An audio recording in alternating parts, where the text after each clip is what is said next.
Hi everyone, Rusty Dog here. Welcome back to Car Mechanic Simulator 2021.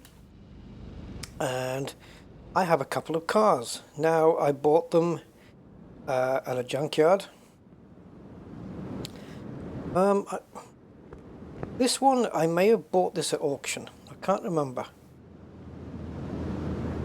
No, I think it was, yes, this was in a junkyard. Yeah, they were both in the junkyard. So this first one is a Bolt Atlanta, which looks dramatically like an El Camino, and it's going to need a little bit of polishing and cleaning, nothing major really. Oh, and maybe the other half of an engine. But this is the supercharged version. There are many different engine variations that can go in this vehicle, one of which is the supercharged engine, and that's what this is. What's left of it. There's not much to this car. And then we have this is a mod vehicle. This is a Mitsubishi Evo 10 or X 10. It's 10 Mitsubishi Evo 10. No engine swap options on this one, unfortunately. And again, it's got bits of an engine in there. I can't remember what engine this is actually. I think it's a 4-cylinder turbo or something. No, it's not turbo, it's 4x4. So 4-wheel drive, or all-wheel drive I would say on this. Some decent specs. 314 horsepower, 421 Newton meters. It's not bad for a car like this. Maybe going to just beef it up a little bit with some performance parts, I think.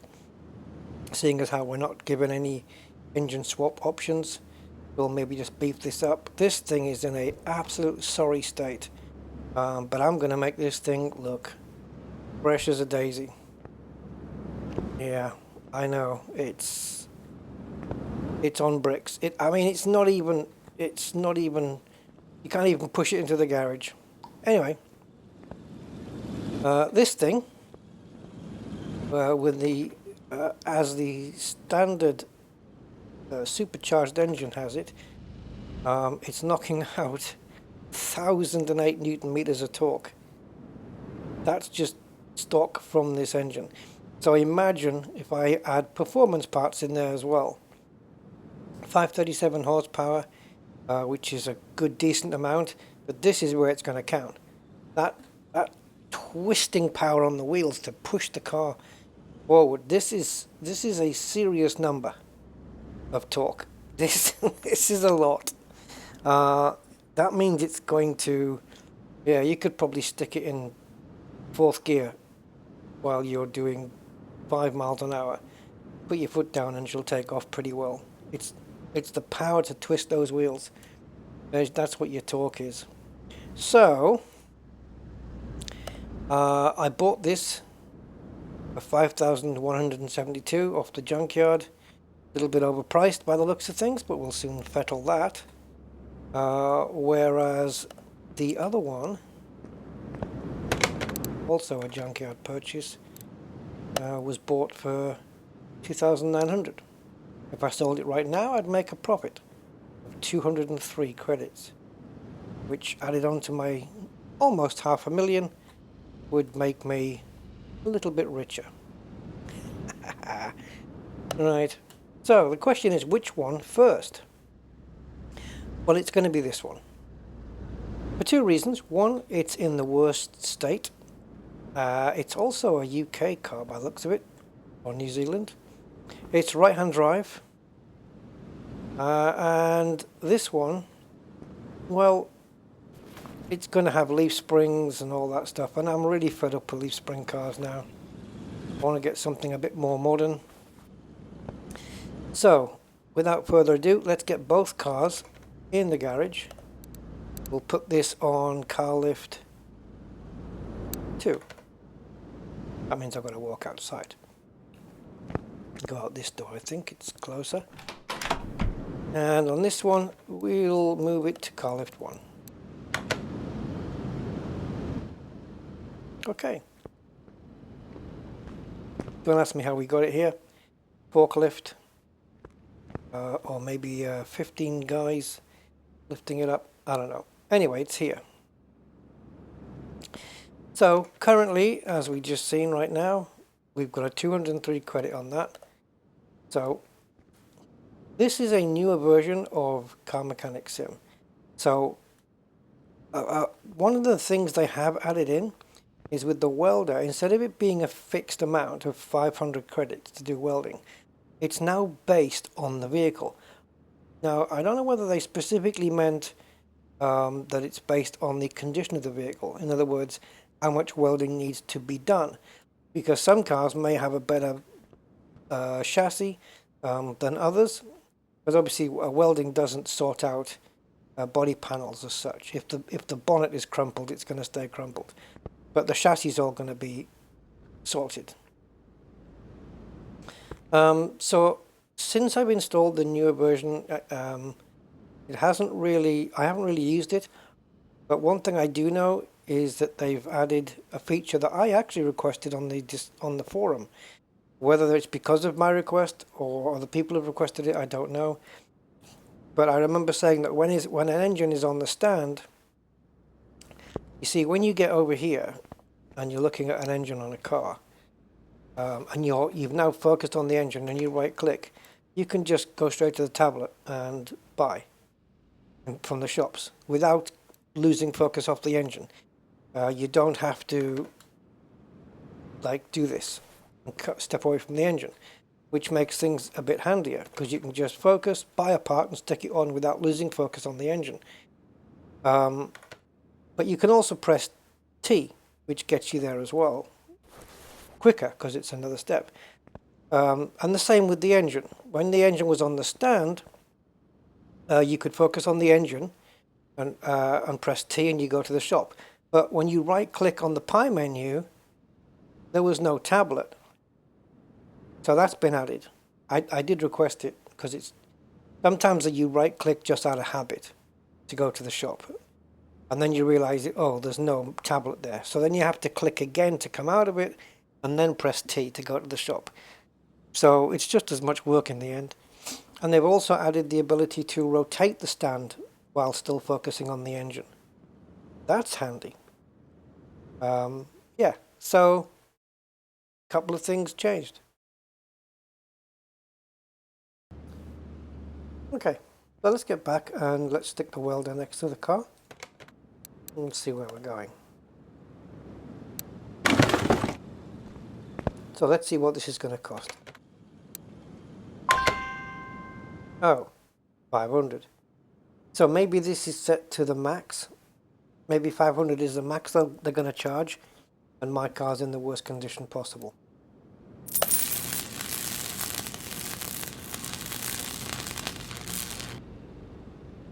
All right. So we put that back. So now all the chassis is straight, but not necessarily the body parts. So the door will still be knackered, the bonnet, the bumpers, but this part, which makes up the body, should be all straight. It does need a wash. But just doing that welding, which cost me 500. So now I'm 500 down on the deal, but look, I'm 900 up on the profit because it was 200 and something, 203 before. So that's good money. So before we do any more work on it, let's get it to the car wash and we'll just wash it. And I know it's I know the doors are off, so technically all the water would go in the car, but it should turn it to the correct color. There we go. Well, that door's had it. Now, does this increase? Normally it doesn't. No, it hasn't. It hasn't made any increase. But for some reason, if you valet the interior, you can get more profit. Okay, let's take a look now. A little bit. It's varying. It varies. But you can make a little bit of profit just doing an interior valet there. Okay. So now we can move the car. back to, yeah. And now it's clear to see that the door and the bonnet, in fact, probably taking all the body panels off, front wing, this door, everything's bent. So I think what we'll do before we start ripping engines out and doing mechanics is we'll get all the bodywork done on the car. And then later on we can decide on things like what colour we're going to paint it, what kind of wheels we're going to put on. Are we going to go with the standard wheels? Are we going to go with a different rim? Are we going to go with different size rims? And things like that. So, first thing then is to take all the body panels and glass off the car. Everything. Everything that is classed as a body part that is detachable, rear seats, front seats and steering wheel, doesn't even have them. So, is that a rusty... Is this suspension parts or is this the jack coming through the car? That's all down to the modelling, I suppose. Okay, I'm just going to wander around. And when you take the doors off, obviously the windows and any door mirrors come off with it. Any license plates that may be on there and headlights. So, that's it. That's everything body-wise off the car. We do have a wheel on there. Don't know how much use that's going to be. It looks like it's repairable, just. So what can we do in terms of the body? Well, the hood's gone and the left tail light's gone. The rest, well, the glass can't be repaired, so that's out. So the Evolution hood can go. I know we can scrap these. We can scrap them instead of just deleting them. But I'm okay. We'll do the scrapping with the engine parts. So windows can't be replaced. I'm not sure about headlights. I don't think so. Let's see what happens when we try and do some body repair. Oh yeah. So okay, we can repair lights. So there's hope yet for all these body panels. So let's try and start the repair. We just got to hit the green, and I have a 60% chance of an instant repair, which that was. Do another one. And that was an instant repair as well. That one wasn't. But now that it's more repaired than it was, it's up to 72 now. And now we've got more chance of getting it sorted. We've got more greens. There we go. INGS +1. I wonder if we're going to get different options for body panels. Shop. Okay, let's try and go with this. Yeah, baby. All about just nailing the timing. There we go. Oh yes.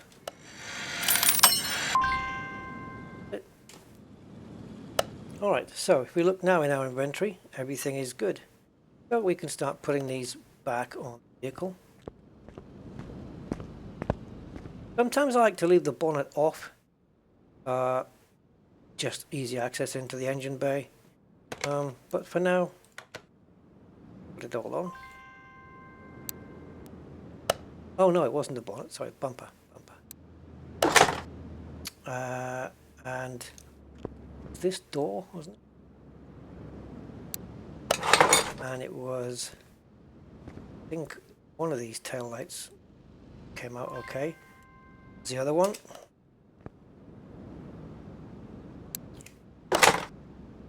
And then we have, I think, front door and front wing. One of the headlights. So do I have anything left? No. So now I've got to go and buy every body part for this car except that which we have just put on. Okay. One's gone to a different color. Maybe it just was like that in the first place. This is a common color for a Mitsubishi Lancer because of the probably because of the Tommy Mackinnon rally car. So I don't know if we'll keep it red. We'll see. So okay, we go here, or we just press T to go shopping, and we want to go to the Community Cars body shop, I would say. Is now, as you can see, we have many different options. We have a spoiler delete. I hate using that word on cars because you don't put something on. How have you deleted anything? I mean, I know, just delete. I'm not going to get into it, but you delete characters on a keyboard. Anyway, we got different bonnets here. This one looks cool. This one is carbon. This one is paintable. Carbon and paintable. Don't think these carbon ones are paintable. On this one, if you tried to paint it, it may do these vents here, but it will not paint carbon. So a lot of options in terms of lights, types of lights. You've got a facelift one, a standard one, I would say, a clear one, a tinted one. I think we're using tinted on the other one. And we've got these different rear bumpers. This Varis one looks nice. If we stick to the Varis stuff, although we can mix and match, this Varis wide body, that if we're going to go wide body and we have wings that are wide body, then I'm going to have to take that wing off that we put on there, because, and we're also going to have to fit wider wheels on. So yeah, I'm going to get rid of that, and I don't think there'll be variations in doors. And I don't even know if I want to keep this bumper, to be honest. So I'm going to get rid of that. It's the INGS Plus 1. I like the Varis one. So we're going to put the wide body kit on, I think. But how do you wide body this back bit? Does it come with the bumper? Because to wide body the wings, you're going to have flared arches. Whatever, how are they going to tackle it with the rear? It can be done with the bumper, I think. But let me just go straight in. But yeah, this Varis version looks really good. Let's see on the rear wings how they do this. Rear bumpers, sorry, rear bumpers. Wonder if they are doing it with that. I would say that what's happening here is that it's going to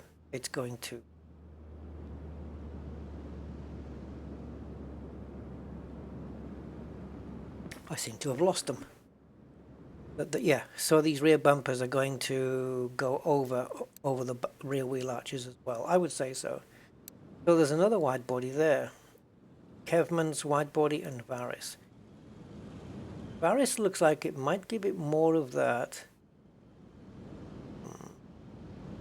rally look. And you can see here the rear doors here have got wider wheel arches on them. This is more, there's more body paneling here than there is on this one. This is just like, oh, here's a wide wheel arch and that's it. Where this one is really flared out, and then you've got this other one, this charge speed. Interesting. Look at these different mirrors as well. Standard, carbon standard, and then you've got a racing one, and this one that kind of bends back. Got tinted headlights, you've got carbon lights, facelift tinted. Oh my god, we might as well just take everything off the car, and I think the only thing we can leave on here really is the front door, because everything else looks to be customized. Show me the front doors. There's only one variant of front door. Okay. Now, as for the spoilers, we don't have to go with Varis. The Kevman's, I guess. It's probably going to be one of these four. I can't remember what a sporty G would be like. This will be it, the side skirt. This will be the one where you get the wide arches. So that just says car part 3B and car 3. I mean, what the hell's that? That's got to be side skirts. It is. And they're scrap anyway, so let's get rid of them. And let's just get rid of everything. Right, so this is what it looks like. And we're definitely going to go with a wide body. I'm going to leave that wheel on so we can see just how much wider we need to go on the wheel. Are we going to stick with these headlights, tail lights? Are we going to stick with this type? I think we can stick with that. So we can leave the door and the light on and make sure that we buy the correct light. Okay, so I don't really know. I'm just going to pick what I think I'm going to like. Don't really want to go with this one. It looks a bit Batman. So we're going to get this spoiler. And then for side skirts, we want with the Varis wide body, don't we? So let's stick with all Varis stuff. I don't know if this is real manufacturing stuff or what. Don't know. All right, so that's that done. Then we have the engine cover. We'll have to buy one of those, which will get fitted later. And now we have these front grills. There's your standard one. This is the one we had on. This looks like a forced induction kind of part of the intake. I don't know if it's supercharged, turbo, whatever. I think turbo, but now we don't have to go with Varis. But I like the look of it. We've got these little flip ups here, these little end plates. I quite like. Yeah, it's nice. All right. Now we have got a front left door on already. Do need the window. We got tinted. So I don't know if we've got everything tinted, but let's go with tinted glass. Now on the wide bodies, I quite like this as a front wing. I think it will all fit together. I'm not sure. Like this sticks out halfway down. This one not so much, and this one not at all. So mixing and matching, I don't know how well it's going to work out, but I quite like this here. I quite like that effect. The Varis is the most boring of the three, apart from the standard one. But we'll take it because it's Varis and we want everything to fit together. So let's get the front doors and tinted window. And then we need to get the Varis wing on the other side. And as for the bonnet, I'm definitely going to go with this one. I would have gone with that one even if it wasn't Varis. That was the one I like. I'm not a fan of this. It just looks like plastic to me. Don't like this new type here either, so I'm going to go with this tinted one. Racing mirror. And I think we have this. I don't know which light we have. I think it is this one, not the tinted. So we're going to go tinted anyway. The left tail light tinted, which you know what that means. We'll have to buy the other one. But the Varis wide body there. The rear window. Oh, wrong one. Already got that one. Then that one. And now we have roof fins in grey or black. Doesn't really matter, really, for me. But now we've got a tinted window with grey or black. Let's go with black. And of course we want the other headlight and the other racing mirror and the other tinted one, so we'll have to get rid of the one that we got. And then we have the boots. So we've got a standard one, then we have without a name and without logo. So this is Mitsubishi plus the name of the car, the Lancer Evolution. And then we have one with just a Mitsubishi logo and one without anything at all, and a carbon one. I'm just going to go with the model name. Sorry, without the model name, just with the logo.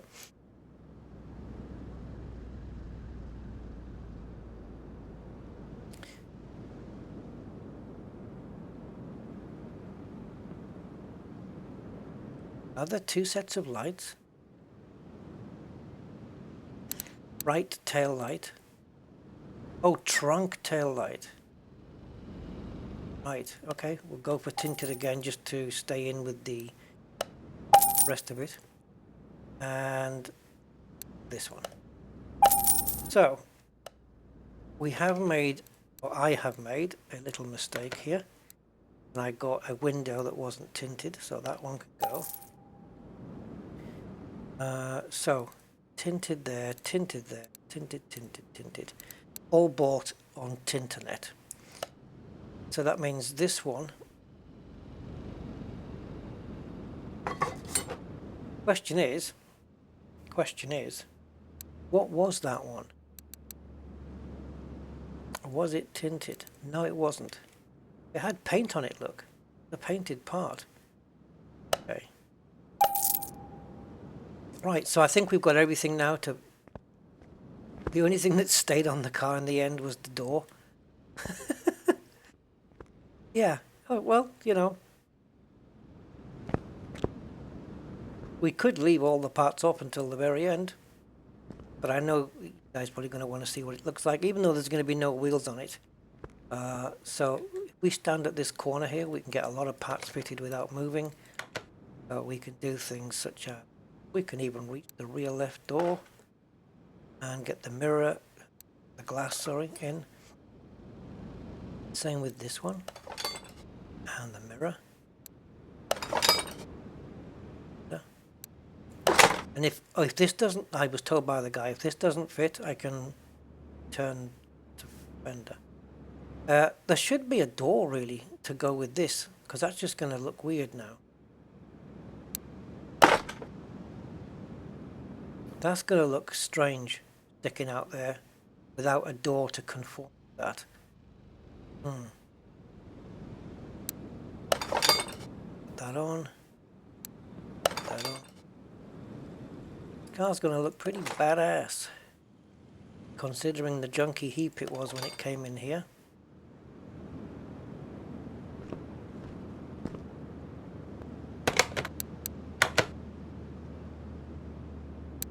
Of course, these are all brand new unpainted parts. Pity that door's not conforming. Maybe it's designed that way, maybe it's meant to be that way.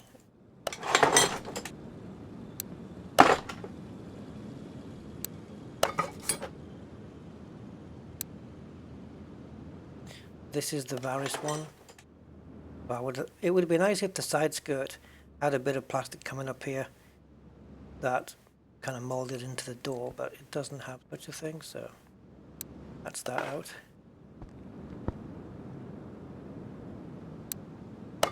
Now I haven't decided on what colour this vehicle's going to be yet.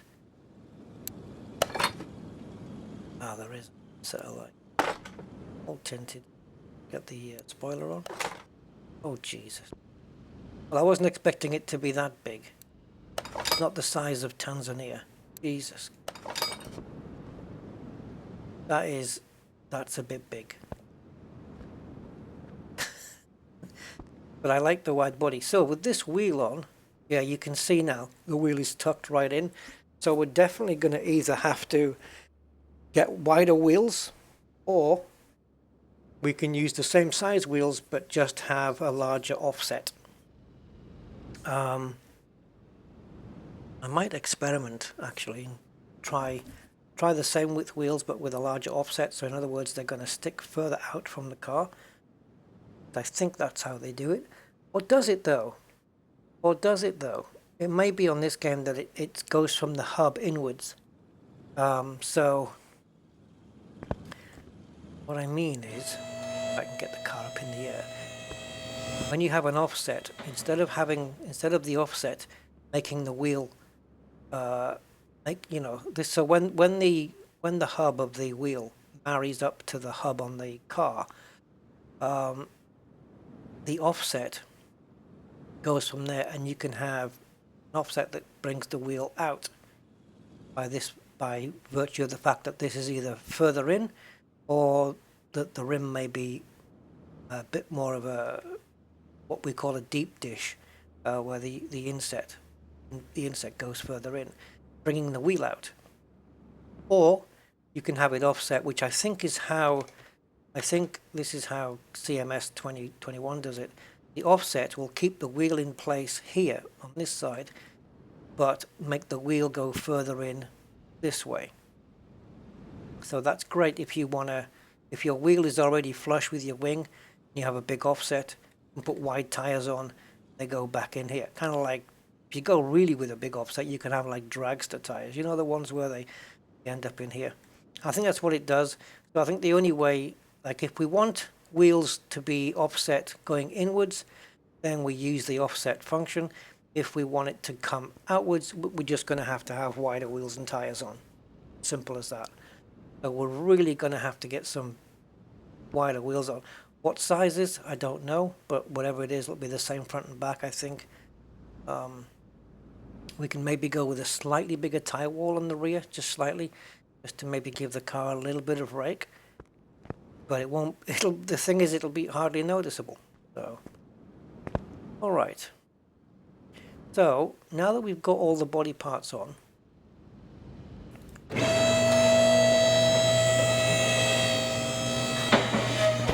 what is the car now worth? 15,000. So I'll make 12,000 profit. But on our way. We now need an interior and an engine and new running gear. So I think what I'll do is remove all the running gear and the wheel, and we'll get all that all sorted. So what I'm going to do then is I'll pause the video. I'm going to remove all the rear end, all the front end. It looks like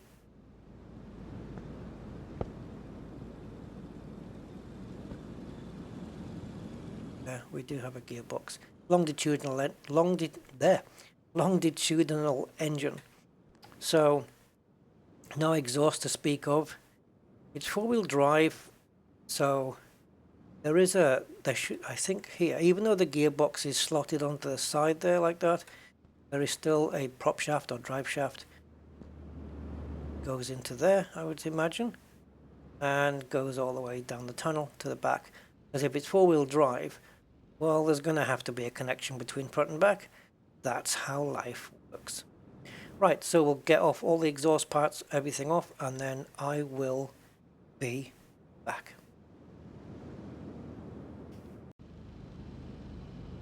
Okay, so we've got all the running gear stripped out. The engine is still in there. So what I'm going to do, before we proceed, let's take the engine out.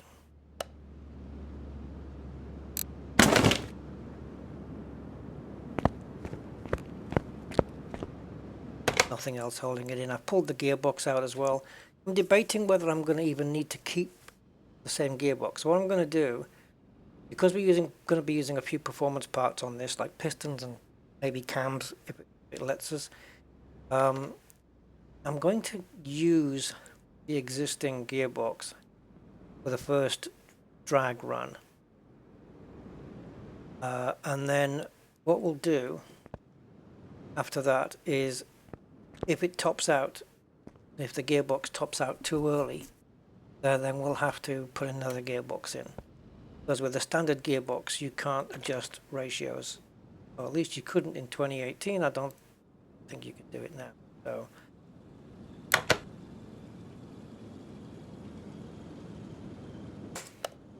actually have to press enter there. Okay, so let's see. So in here now, yes, now we can rotate while focusing on the engine. We have the tablet. Fantastic.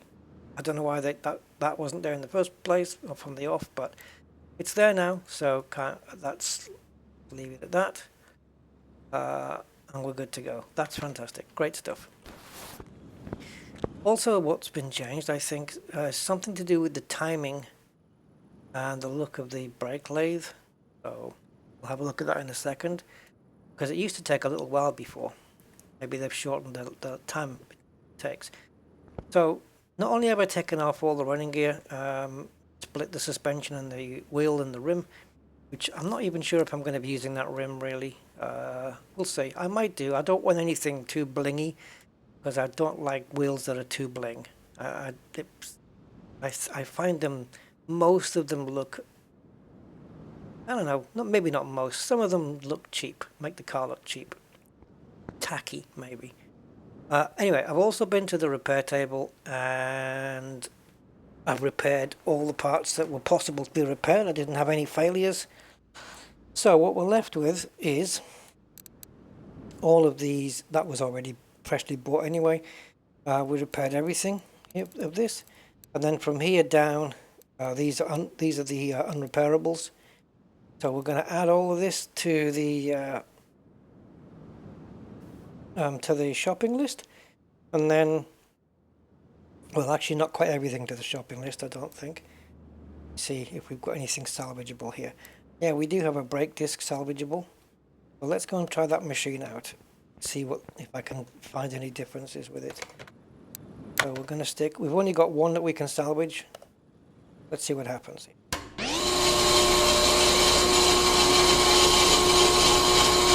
One pass and one pass back. Is that going to be enough? No. Another one. No. Still taking the same amount of time. Yep. I don't know what they changed, but it looks the same to me. So now we have a 100% brake disc. There it is. Okay. So we pretty much salvaged everything we can. So the next step to do everything efficiently is to go into your inventory. Anything that's not 100%, just press space and it adds it to the shopping list. These don't have to be in alphabetical order. You do this because the shopping list will put them into alphabetical order. Oh well, actually it doesn't. What it does do though is it groups them. That's what I meant to say. If you're adding 8 or 9 or 10 rubber bushings, they'll all get grouped together.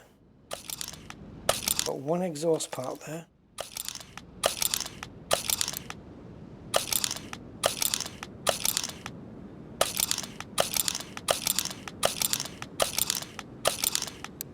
Got one more page after this.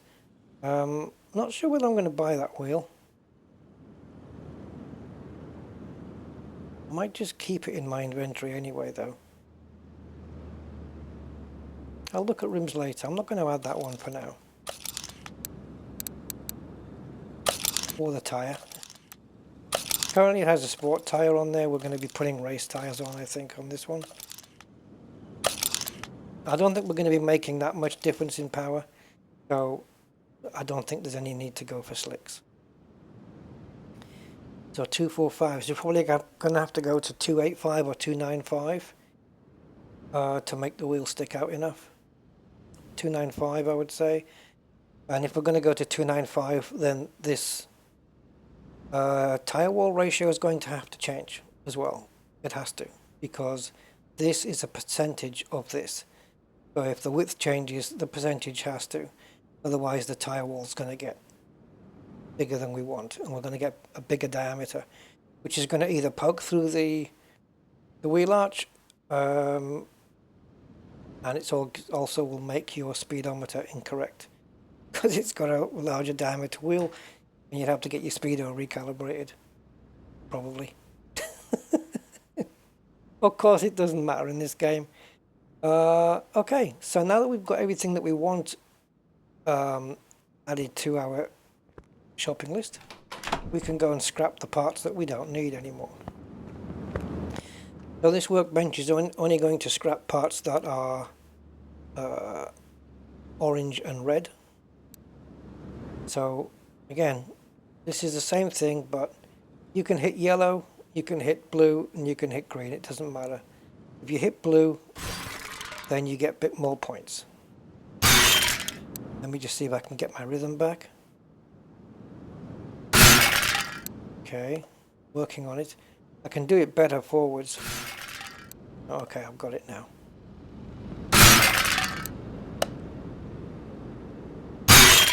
Ooh, I was late on the spacebar there.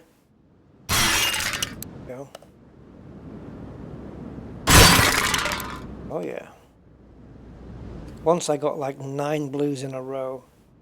That's difficult. I should have done it on the way back instead of on the way down. You get 3 points for a blue, 2 points for a green and 1 for a yellow. But I never used them up. I've got 1,700 collected there, and I never used them up.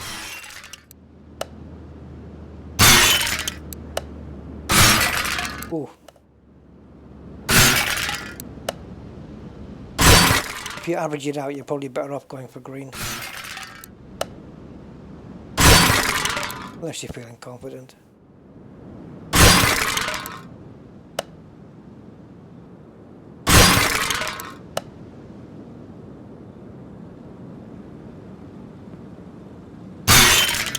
Oh yeah. Oh sugar. Oh sugar. Oh sugar. Oh sugar. See? My average is going down now.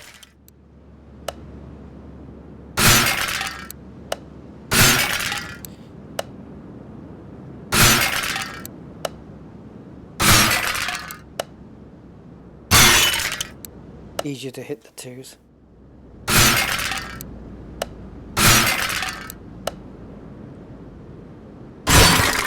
Wow, I can't believe I missed that one. I actually thought I had that one in the bag.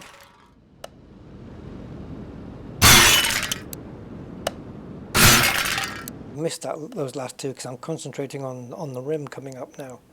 I don't want to scrap the rim. Although not that it matters, because it's already in the data of the car. So it's not like I won't know which one to get. But yeah, I was gonna just hit this one now and get the wheel. But it doesn't matter.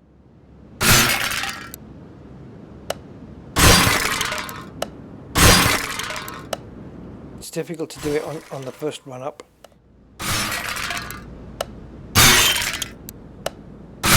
Ah, see, that was just what you would call an itchy trigger finger. 5 left. Can we get 5 blues?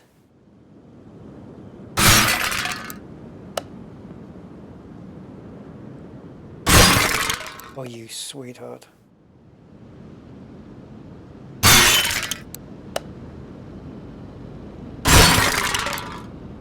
One more blue. Come on, baby. Oh, I don't know what happened on that one, why I hit it so early. So now in my inventory is only the good stuff. The rest has all been scrapped. I've got extra scrap points. And those points now, what they do is they give your parts, the green parts, quality. You can add quality to them, which I think is here. So you can pick a part, say, like the gearbox, and then you can use 24 to take it up to quality 1, where this is only 11 to take it up to quality 1. Now, it just makes it more valuable.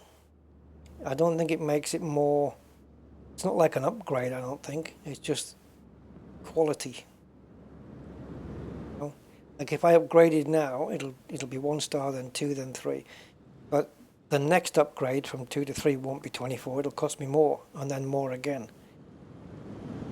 So it could cost me like 100 points just to upgrade the gearbox to quality 3. Now, that's going to maybe change the value of the gearbox from, say, 470 maybe to, for example, 800. So I will have actually gained 330. But when I come to sell the car, it may add a lot more than 330 onto the value of the car because it's got a better quality gearbox. It's like, let's say this standard one is a cheap economy part, and then as you get to this, like maybe this one is OEM and this one is better than OEM, and then this one is top spec, good quality, best you can buy, that kind of thing. Yeah, that's what it's for. And I don't know if it's better to use it on a gearbox than a wheel hub, probably is the more valuable part, maybe the better. So I probably would use it on a gearbox. Let's just do one on the gearbox and see what happens. So right now the value of the gearbox is 470. Let's take 24 away from our points and upgrade. Now it's worth 480. Wow, what a massive increase. Now it's going to cost me 49 to take it to the next level. And I don't even know if I'm using this gearbox. So if it turns out that I'm not using it because I've now added some quality to it, I'm going to be putting it in the warehouse. And it does tell me here that if I upgrade it again, it'll be worth 91. I'm only adding 11 credits of value to it. But it might be that I'm getting 100 credits more on the payment price of the car. You know, I don't know. Really don't know. So now let's get this running gear back on. Plus any missing parts, like the fuel tank and the fuel pump. Now they're completely missing off the car, but if we go into part mount, they should be here. There it is. So what we'll do is we'll jump straight into here, and we'll go back out. The first thing I want to do is go into the tuning shop, because I want to buy a performance fuel pump, and then go back and then into the main car parts, and we'll just buy, probably should have typed this in, but we're nearly there now. Nearly there. Fuel tank. Okay, because I know I need that anyway, so let's pop it in. And also the new fuel tank. Okay, so I'm going to build up the rest of the drivetrain. I'm going to need to buy a drive shaft because I don't have that. The rest of the exhaust I'm going to have to buy. If I can get it performance, I will. And then buy all the bushes that I need. So if I pop into here and go into my shopping list, I can see what I have to buy. Now it says 10 rubber bushings. That might be correct. Because this is a different config. Normally it's 12 on the front, 4 on the back on a leaf spring. This can't be right. 5. You can't have an odd number like that, so it's probably going to have to be, I'll buy 6 of those, I would say. Yeah, okay, I'm going to get busy with the fizzy, and I will see you shortly. Right, we're back. I bought all the parts. I'm starting to put it back together, so I thought you might like to see it, so I'm going to rebuild the drivetrain. The catalytic converter, which suddenly ends there, there's nothing after that for some reason. Unless something's going to happen when we put the engine in. There'll be a link up, I don't know. Oh, so we've got the catalytic, the middle muffler, and the exhaust pipe are all performance. So we're going to get maybe another 2-3% performance from that. The rear muffler is not performance because there isn't such an option. Now I think I've got all the parts for this. There seem to be a lot of suspension arms on this one. Upper arm, lower arm, bottom. I mean, I don't know whether there's too many different ones or there's a mess up somewhere. But I'll either have surplus to requirements. I certainly won't have not enough when it comes to the arms. Let me get my way. Put that extra bush in. I didn't know which way to go there. There we go. So 4 bushing on the back. There'll be 4 on the front. That's 8. And the other 2, well, some of those suspension arms take bushings as well. So I'm gonna have to see it's all correct. Let's get the housing on. You see, these things don't appear until you put this on. So it could be when I put the engine on is when the other exhaust part will appear in order to connect up to the catalytic converter.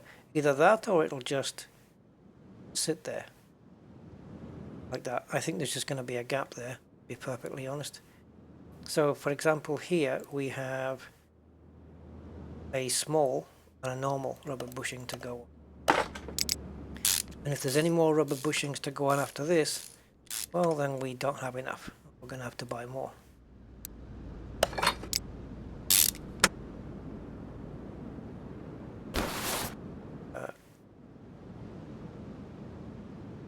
It's going to be weird. We'll see how this all works out. There's another small one going in there. That connects to this suspension arm, which doesn't have a bushing. It might be alright here. We've got the suspension arm A at the rear. That one. I know I bought some ones that were B as well. They may have been for the front. Don't really know.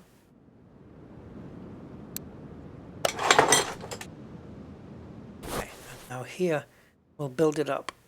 Ah, there's the other one, look. And this needs a bushing as well, so it looks like we're probably going to run out.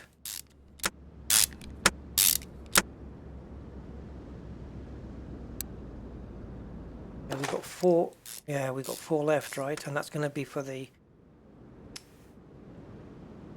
cross member on the front. But yeah, we are going to need more.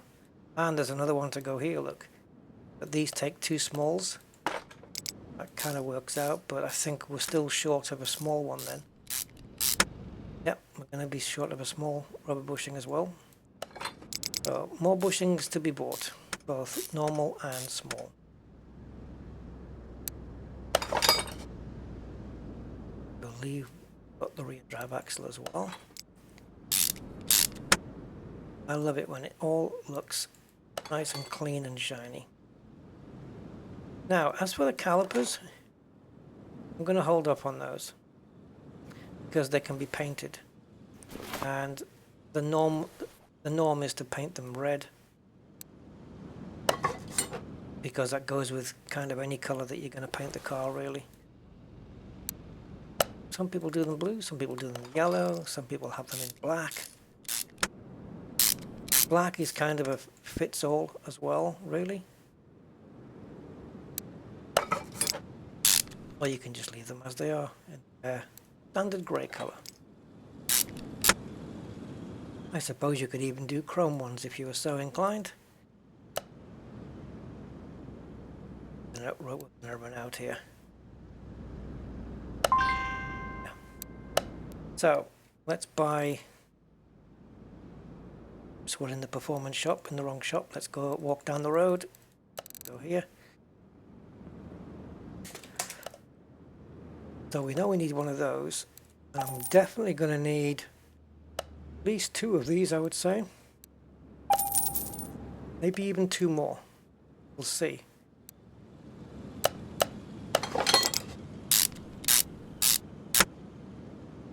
Don't think we've seen the last of bush buying quite yet.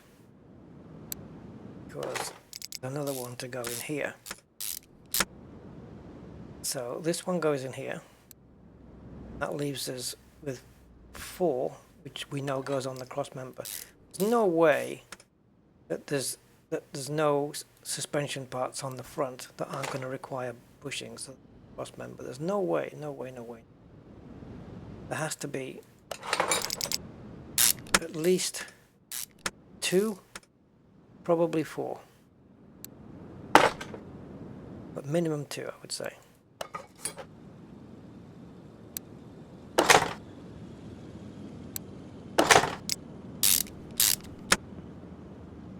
After we put the calipers on, then it's time for the wheels to go on, which we haven't bought yet. Okay, so that's all the rear end done, more or less-ish. So if we get back down to here now, start with the cross member, which takes the 4 bushings, so let's get those in.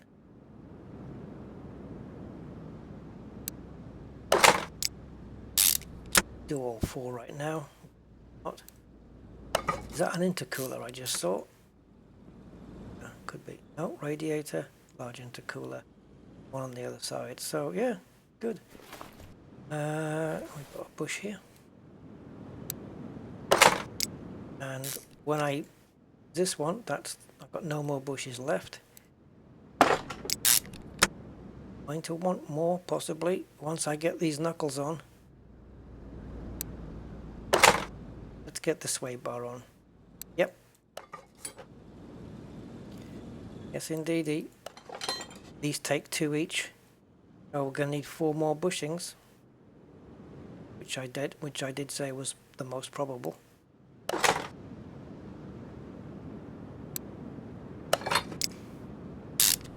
So let me just step away. Car a second. And first we will buy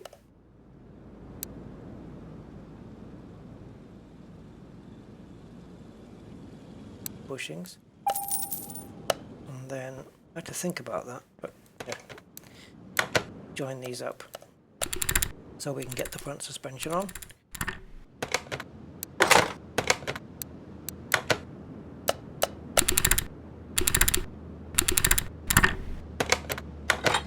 Alright, continue on this corner, get this corner finished.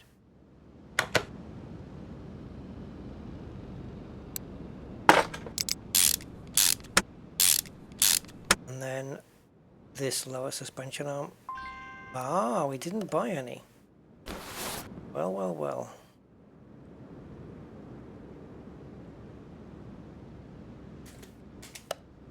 Get 2 of those. So obviously, there was no lower suspension arms on the car when we bought it. Because had there been so, we would have fitted them. Or we would have purchased new ones, or at least repaired them if they were repairable. Right, front axle knuckle cover, which we have. And front wheel hub, which we have.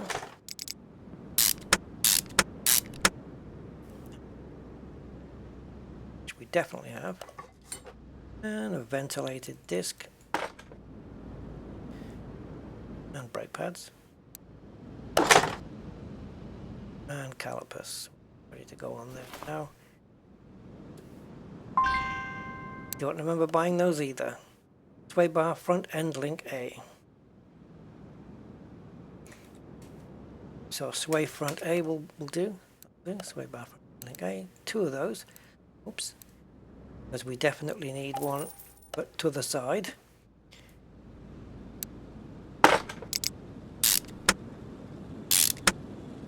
There we go. All right, so that's all the running train. Woo! All the running gear done. Running gear, drivetrain. Got mixed up. So to swing back out this way, get to the knuckle, so we can get the outer tie rod on.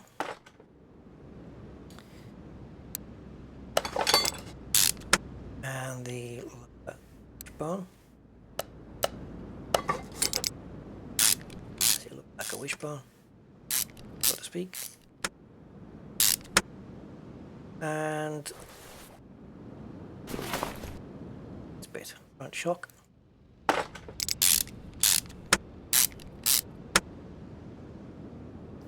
An axle knuckle cover goes on, followed by hubs and bearings and whatnot.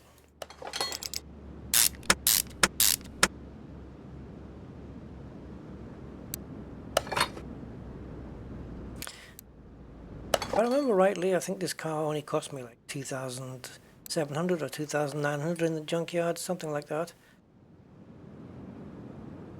Okay, that's the running gear on. The rest of the exhaust will go on when the engine gets dropped in. But I think that there is going to be a gap here. But it's not going to matter as far as the game's concerned. So let's just pop out, go to here, and it'll tell me, yeah, I bought the car for 2,900. And it'll sell right now for 21, so I'm making 18,000 profit. I expect that to go up a fair way. I would like to see a final sell value of around about 50,000. I don't know whether I'm going to manage it. Who knows?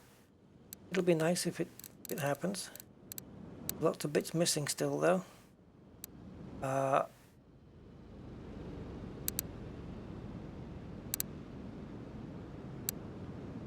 Okay. What the hell? Oh, of course I haven't fitted it yet. I'm looking at the brake caliper and I'm thinking, why isn't that highlighted? Because of course I haven't put it on, or the cylinder. So, the question is, what colour are we going to paint the brake calipers? Well, what colour are we going to paint the car? The answer is I don't have the first clue. I don't have the first clue. I could put the calipers on now and the wheels on now and stuff and then decide and take the calipers back off later and repaint them. I could do that, but we'll just keep it off for now. Alright, we have an engine to rebuild now. So I should have... Let's see what I'm missing here. Ooh, now then, have I forgot to put this on? I think I did. I didn't forget to put both of them on. So why I've got spares here. Okay, I missed a corner. But I do have a part there that I shouldn't have in my inventory. So which side? It looks like yes. Where have I missed? Oh, here. No, no. This one, small rubber bushing. Another one. Something's not highlighted there.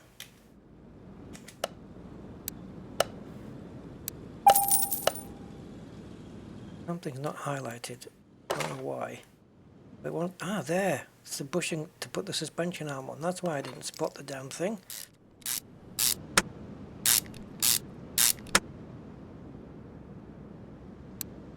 So I think I ended up buying 2 caps without realizing that I'd repaired one. I do that sometimes. There we go. There we go. Now it's happy. So now we have a value of 1. Yeah, we're good.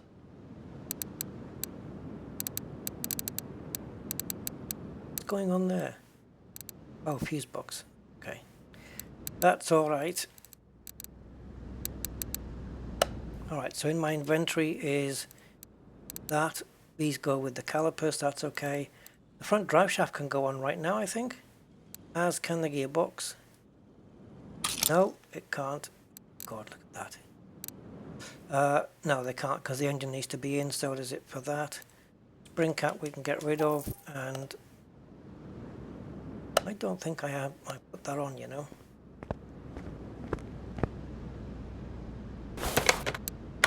Another part I tend to miss.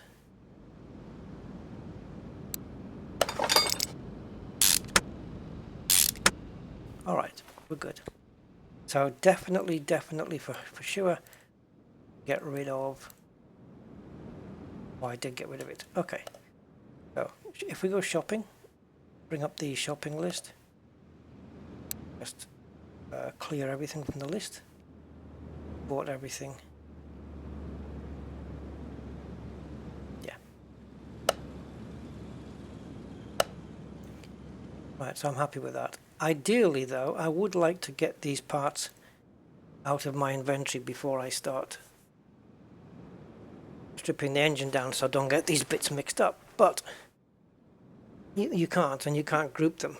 So you can put them in a warehouse, under a separate warehouse. You can do it that way. You can just go into your warehouse and create a separate one and just put parts in there and then pick them up later. Just to save on clutter. So maybe we can do that just to show you how it's... Go into the warehouse, and then I think we need to drag this over. Click this, and we're just going to go to warehouse 4. Okay, and then we come back, and then this, all we do on this one is just press enter on each part. Okay, and then back here we can go press V, call it Evo X parts, and we'll just pick those up later when we stick the engine in, as long as I remember to do that. So yeah, this is a case of stripping what's here, repairing what's possible, and rebuilding with performance parts. Well, For me, it is coming up to 2:30 a.m. So I'm going to leave this for now and carry on tomorrow. For you, it'll be instant. And then once we get the engine built, we'll pop it back in, put everything back together, put all the other parts on, pick out the rims, pick out the car color, put it on the dyno, see if the gearbox can handle the performance parts. If not, we'll have to put another gearbox on, and then we'll stick it on the drag strip and see how she goes, and yeah, sell it to the nearest boy racer. Alright, until then, bye for now. Well, not for now. I'll see you now. It'll be the next day when I speak to you. That's it. Gone. Right, here we are then. And for me, this is next day. This is now the morning. I have my cup of tea and I'm ready to get going on this. Now, slight confession. Last night, when I'd finished just that segment that you just saw there, I couldn't really help myself. So I sort of built the engine a little bit. It's all done. It's ready. Every performance part that is possible to go on here is on here. So I'm going to try and remember and run through everything. Look at this thing, man. This is nice engine. Alright. I wish there was a mode or a key I could just hold down, like a shift key or something, that would stop highlighting parts like this when I'm trying to show something. But anyway, note to devs. Okay, as you can see, there's still an exhaust to go on. And because it's highlighted here on the stand, that means, I think that means you can put this on the engine like right now while it's on the stand. And it looks like it's a, well, I don't see how the gearbox can go on. Maybe you can't put it on the stand. No, but it is, I think, no, forget what I just said. You can't put it on the stand, it's ridiculous. You can't put the gearbox on the back there. But all these outlines here for the gearbox and this and the exhaust is all to complete what is considered the engine block. So performance parts then. Inside we have performance pistons, we have 2 performance cams, performance spark plugs and coil packs. We've got those. We have exhaust manifold, intake manifold. We have, oh, okay, that's too far down. We have fuel rails, the red bits you can see under there, the fuel rails. We have the throttle body here, which is also, let me just go in on these. Right, so there's the fuel rails, and then we have the throttle body here. We have the alternator. We have the power steering pump. And the turbo, which gives you 7% over the original turbo. So whatever extra oomph the turbo gives you, this gives you 7% more. And also here, the engine head. That is performance. And this is the biggest increase, I think, about 10%. And the clutch. So that means the flywheel, the pressure plate, and the clutch plate are all performance parts, as is the fuel filter and the fuel pump that we put in earlier. Now, because there's a lot of performance parts available for this engine, for this i4B engine, it's making me very wary about the gearbox being able to withstand the extra speed. It might not do it, but we're going to find out. Now, there's something whizzing around there on that alternator. You see it? There must be a fan in this room that I don't know about or don't remember about. There.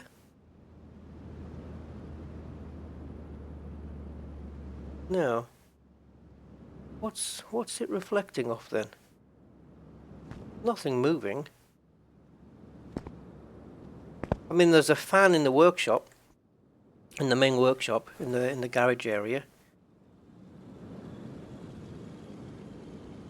No, I've got no idea what that was. I'm kind of curious now. There you go. Unless it's just a graphic thing on the Chrome. Yeah, it must be just a graphic thing. Anyway, I wanted to show you this outside of the car because I just thought it looked really nice. I think it looks cool. And also the exhaust, we have the catalytic converter, the middle muffler, and there's a exhaust pipe that goes up to the rear muffler. They are also performance parts.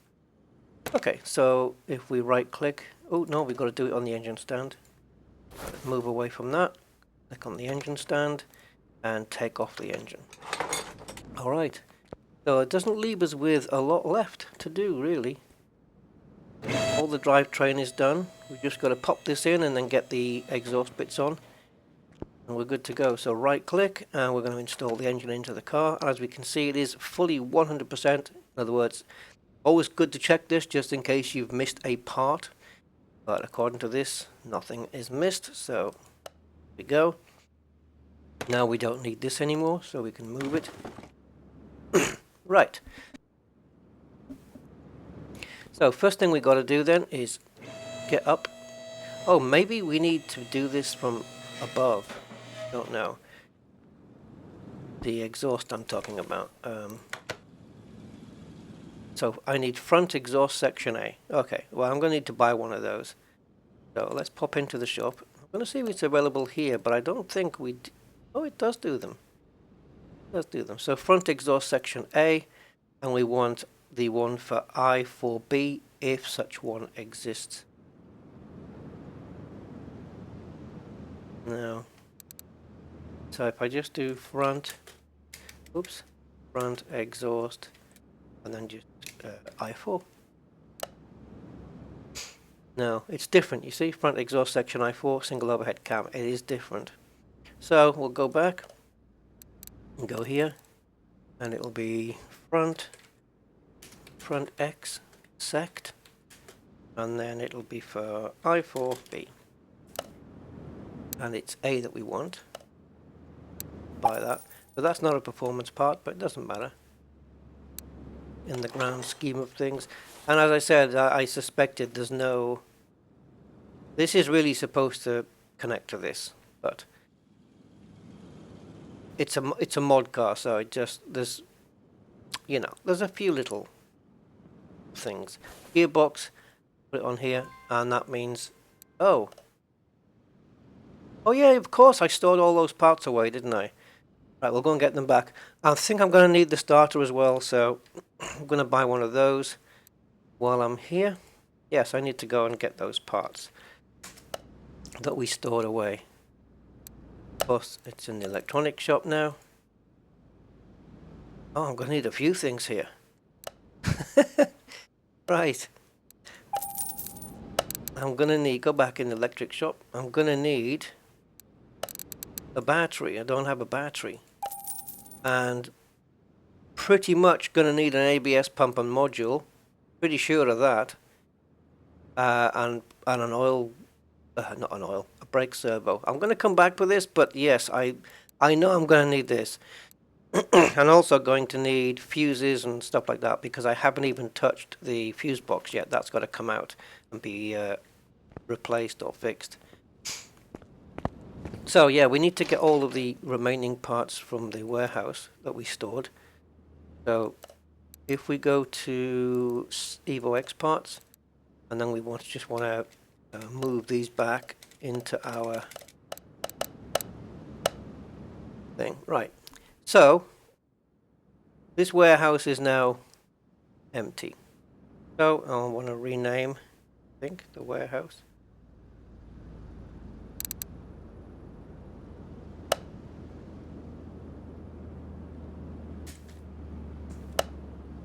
That way, it's back there, and I don't have. Yeah, I don't have anything in there. So the painting the brake calipers is the next thing. So let's go and do that. I think because I haven't decided on the color yet, I'll probably just take the color as it happens. Really, I won't. It's going to cost me 1,000 credits to paint the car, but I won't get paid any extra.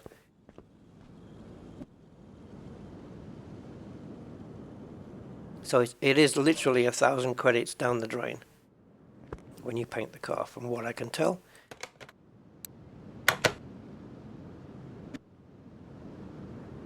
Not quite sure why I'd want to paint the gearbox. This can't be right, surely. I did paint the top of the engine cover. Why would I want one of these?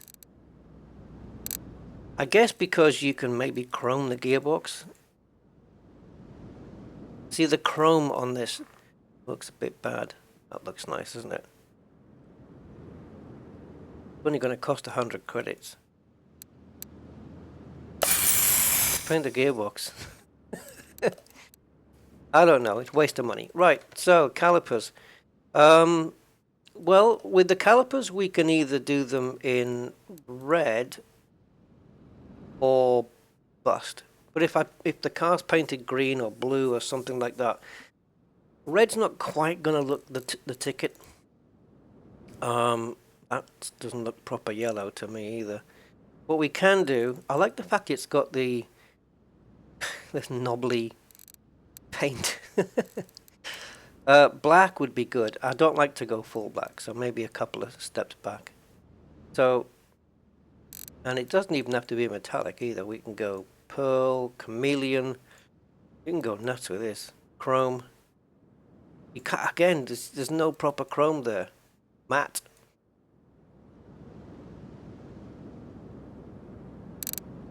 So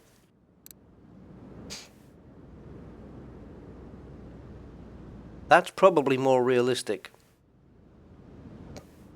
Although yeah, you do get it a bit shinier than that, to be honest, but that's really hellishly shiny. But then again, we are in a room of lights. Black goes with pretty much anything. So I think we just do it that way. Okay, so as long as we make sure that we've done the same color. As you can see, it's now got a little painty mark there. So we're going to go to the next one. That was the last color, right? Oh, I'm just going to make sure by ticking it anyway. Not that I don't trust it, I just don't trust it. Right, next one would be this one. I hope I've got time to do all this car today, because my Formula 1 coverage is going to be starting fairly soon. And we have to test the whole car yet. And finally, we have this baby.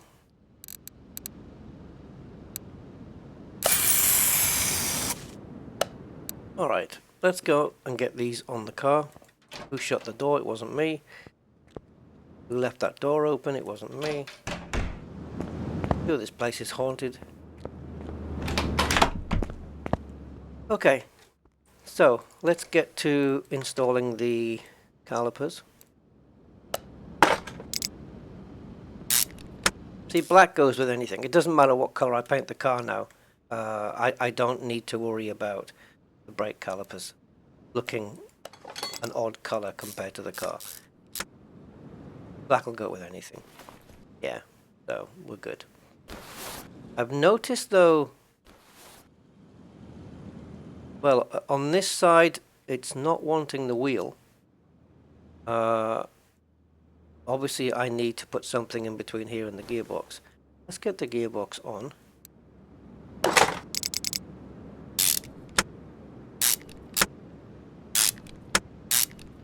Still bits missing yet. Aha, the front drive shaft. That's the 4x4 version. There we go. Oh, accessible from engine bay. Fair enough. Did I buy these front drive axle Cs? I don't think I did. No, as soon as I saw the letter C, I thought, it doesn't ring a bell. Let's go and buy a couple of those then. So let's just type in axle C. Don't know why that's made me think of axle F. And now I've got the tune in my head. Great. Okay, so front drive axle C. There we go. That's what we want to be at. And We got teleported to the other side of the car. We're going to put that one in, and that should get us to the wheel. It has indeed. Okay, so from right now I can see that we need the reservoirs and ABS and brake servo. Okay, so we'll definitely go and buy those then. So servo, which is that, and now we do need a coolant reservoir, I would say, because this car is modern enough it's going to need one, but I don't know if it's going to be A, B, C or D. It does look like a square one. Let's have a guess. I'm going to say one of these two. It's going to be one of these two, I think. I'm going to say I want to say D, but I'm going to say C. Let's see what happens. So we'll go back and we go to electronics. We need the ABS pump and we need the module. Okay. I know there's sometimes if your real car has got an ABS, you know, where you know the problem is with the ABS, this part of your car. Some people, because they don't realize, they actually end up going out and replacing the whole thing. When sometimes it's just this module part that needs replacing. Whether they're available separate from the dealers, I don't know. But sometimes the pump is fine and it's just the electronics part that's gone. And then I've known a couple of people who've actually gone and replaced the entire ABS pump as well when they haven't had to. It's more the electronics that I think would fail than the pump. I think. I don't know. I would say. So yeah, if you have ABS issues and you've ruled out everything else and it can only be this module when they're both, because this clamps onto this, screws onto this, and you don't necessarily have to replace the entire thing. It's because it's two parts and you don't have to replace both. Hey, I'm just trying to save you guys some money. Right, let's bring down the thing. I think we also need to put the calipers on the back because I'll forget. If I don't do it now, I will actually forget. So, can we get to the calipers? Ooh, just about. Look at, and I can already see that I forgot the drive shaft. Yeah, kind of major. So drive shaft. Oh, it's just a standard one. Okay. Oh, what is that then? Why is there a gap there? That shouldn't be broken up like that. No, that's not right. Okay, so we just go and buy a normal drive shaft. Okay. I don't know if it's, yeah, we got drive shaft A. Oh, there isn't an actual different one for a four-wheel drive then. It's just a normal standard drive shaft. And of course I have to be back underneath the car again. Of course. I need one of those creepers to get under the car with.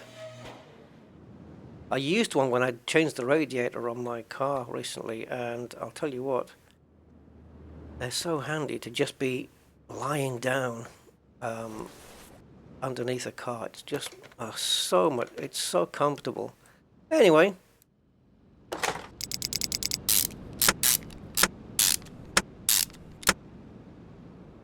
I don't know why it's cut off the thing there. That is maybe because the drive shaft is longer than what the car is. Sorry, the car's longer than what the drive shaft is. Yeah, great, Rusty. Two ways to say something and you get it wrong. Right, okay. To which my normal response is, I couldn't guess which way an elevator was going if I had two guesses. Right, so this has to come out because this is one of the only things on the car that we haven't actually looked at. And it just literally as well did not come with a brake servo. So let's get that in. Let's get the ABS pump on and the module screwed into the front of it. There we go. 1, 2, 3, 4, 5. Alright, let's get the reservoirs in. Battery in. Oh, it is Reservoir D. See? I should have stuck with my gut feeling.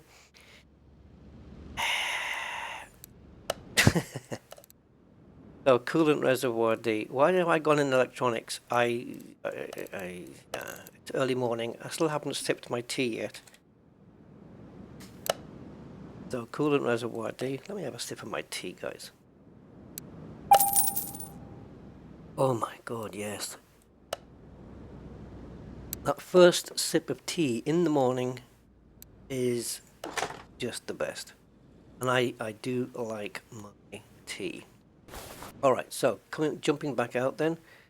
Let's go back into part mount mode. Because, as you can see, there are things to still get. So we need a radiator A and an air filter. And then we need another radiator A, which is a baby brother version by the looks of it. And one there. These are supposed to be intercoolers, right? But there's one there as well. Or maybe not. Maybe these are aircon. I don't know what these are on the real car, if I'm honest. Okay, so we need 3 radiator A's, a large intercooler, and an air filter.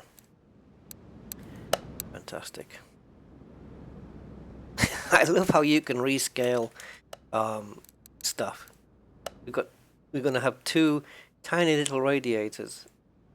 I love it.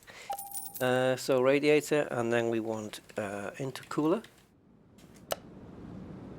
which cooling the oil going in through the turbo. Large intercooler, and did I say oil? It is oil. Anyway, ignore me. So what was the other thing? Oh, air filter. Now air filter, we can get performance from here. Gives us an extra 1%. It's all gonna count. It's all gonna count. Let's pop that on. Yeah, is this just gonna hang here? I know it's a mod car and everything, but really, it's just is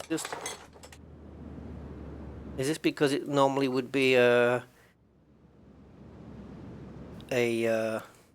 ram air or induction kit on the front? Is that what this would normally be, and that's why you've got it vertical? Because that's just weird. So radiator fan housing B. Right, need to do that, of course. So let's just go radiator. So radiator fan housing B, and of course we're going to need the fan. And there's 2 of them for this one. See that there's 2 holes there. Fan on.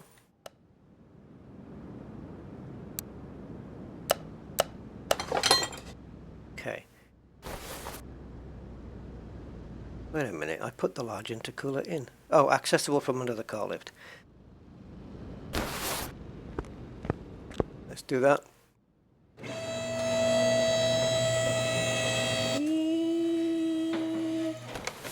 And let's add the intercooler.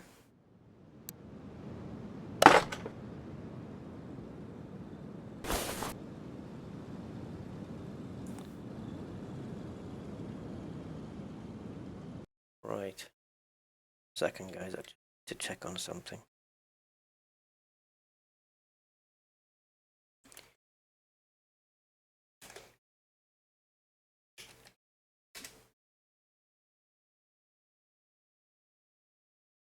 Yeah, I don't know why I suggested that oil went through the intercooler.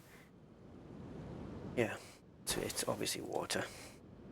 I'm gonna pump oil through an intercooler, for God's sake. It would clog up. Right. Anyway, yeah. Don't try pumping oil through an intercooler, guys.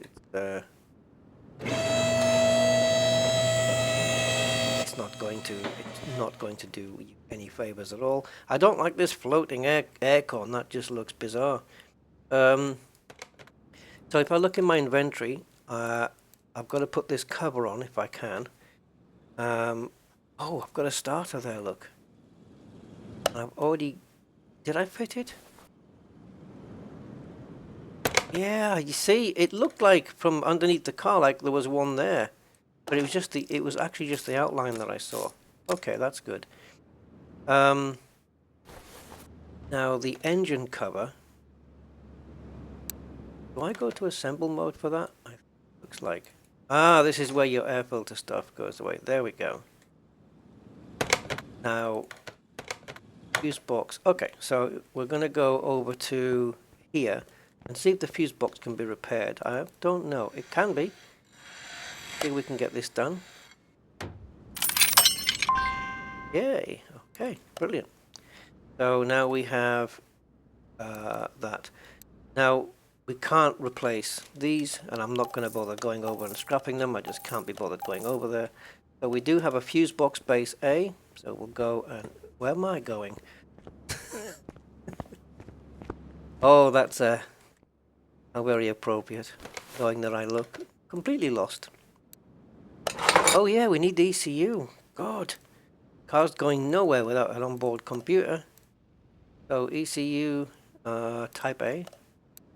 Of course, I have to remember, this is the problem, I've done so many older cars with leaf spring suspensions and stuff, they don't have onboard computers. So, yeah. Oh my god, look what we got to get here for this thing. The thing I do like about these fuse boxes on this game is how many fuses you need, how many amps you need, and how many relays types you need. It's all sort of randomish. It's all different. Not random. I mean, for every you know, bolt Atlanta car that you're going to do, they're all going to have the same arrangement, I would say. But it doesn't. It means that if you have a fuse box base A, it doesn't mean that you can memorize. Oh, if it's fuse box base A, you're going to need 2 of these, 1 of these, 3 of these, 2 of those, and 1 of those, and 3 of these. It doesn't work out that way. I can have 10 cars, each with fuse box base A on them, and they're all going to have different arrangements. So let's do relays first. We got A type, B type, C type. So we got 2 A's, we got 2 B's, and 4 C's. 224, right? A, B, C. 224. That's how I remember that one. So we want to go and just type in relay so they're all on the screen properly. So 2, 2, 1, and 4. Oops. So you do 4 clicks and you're on 5 because it's the amount starts at 1. It always catches me out, always. Right, same with fuses then. These can be mixed A, B, B, A, B, C. So 1, 1, 2, 2. Oops. 1, 1, 2, 2, 3, 3, 1. So 3 A's, 3 B's, 1 C. Better be. What a stupid counting mechanism I had there in my head. Fair enough, as long as it works. So 3 A's, 3 B's. Oh god. And 1 C. I think the C is the big one, the big 100 one. Right, let's start getting them all in then.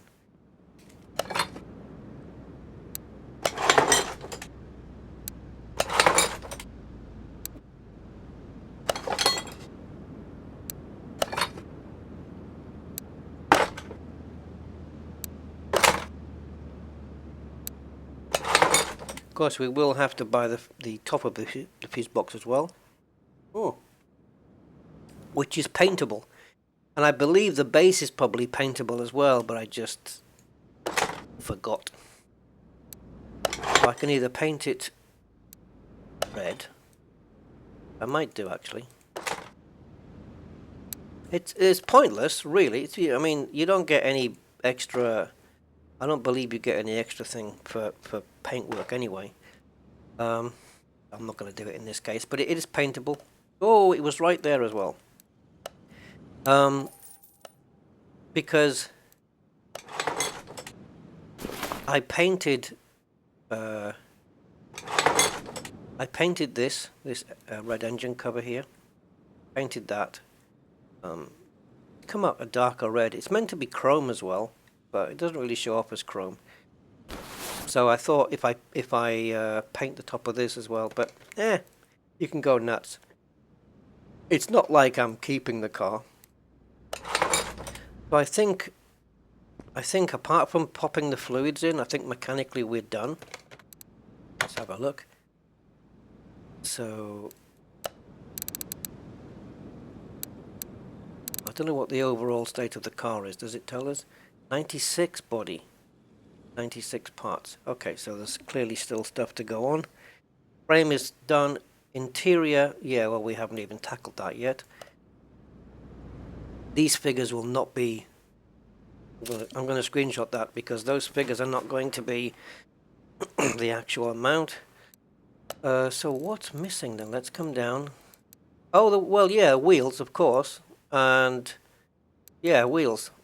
The wheels and tires, and the seat, the steering wheel, the bench, and the rear license plate. That's it. Okay, that's all. I know all about that. So there's nothing in here that I don't know or that I've forgotten about. Fine. We do need to put the fluids in as well. This car's going to be pretty cool. And if it's got this huge turbo, I know that in real life these cars are like, it's got that sound to it, like the Subaru Impreza. I've just noticed it's got a, oh my god, one of these. Come on, brain. Like, this is simple stuff. Like, I should know what this is called. A engine brace. A strut brace. Oh, never. Yeah. Don't compete against a brain that isn't working. Right. Where are we? Well, we need wheels. We need fluids. And let's do the fluids. Get it out of the way. So, brakes first then. Glug, glug, glug. That looks like my tea going in there. Just up to the max level, don't want to overfill it. One step, I always go one step further. It's my thing. Next thing, coolant.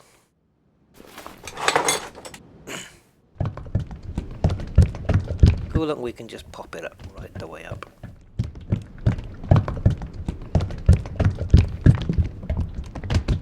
One more. There we go, that'll do. Supposed to get all the air bubbles out, but that'll be good. There's no bleeding processes done on this, like with brakes or with coolant. There's no bleeding process. It'd be really cool if they added those in. Come on, we want car mechanics sim hardcore. Torque, everything's got to be torqued. There is a game out there called Wrench which does all that, but it is kind of VR based as well. So yeah, not sure it works outside of VR. It may do. Sure, it does work well in VR though.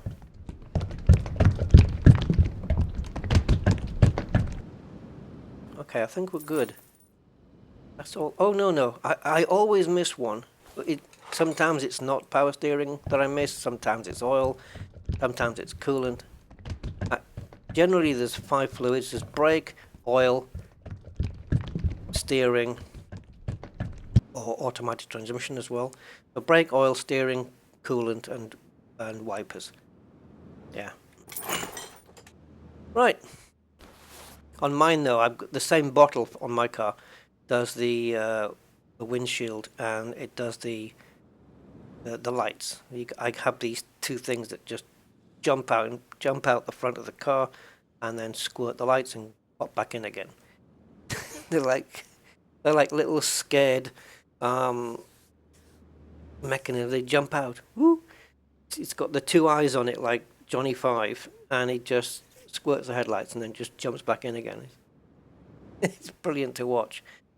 It doesn't always happen though. The car does it when it thinks it needs it. It knows when it last did it, and then it does. I think my car knows when it last cleaned the headlights, because it doesn't. Every time I squirt water onto the windscreen, it doesn't do the headlights every single time.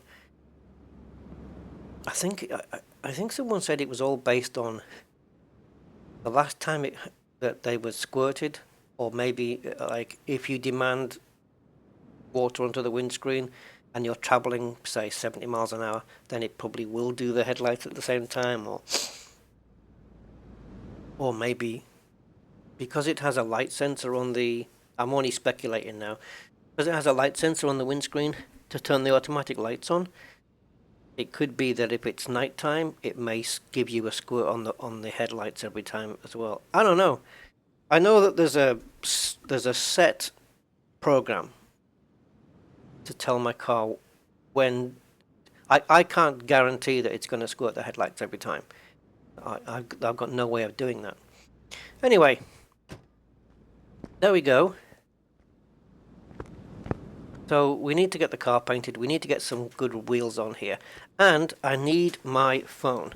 So bear with me.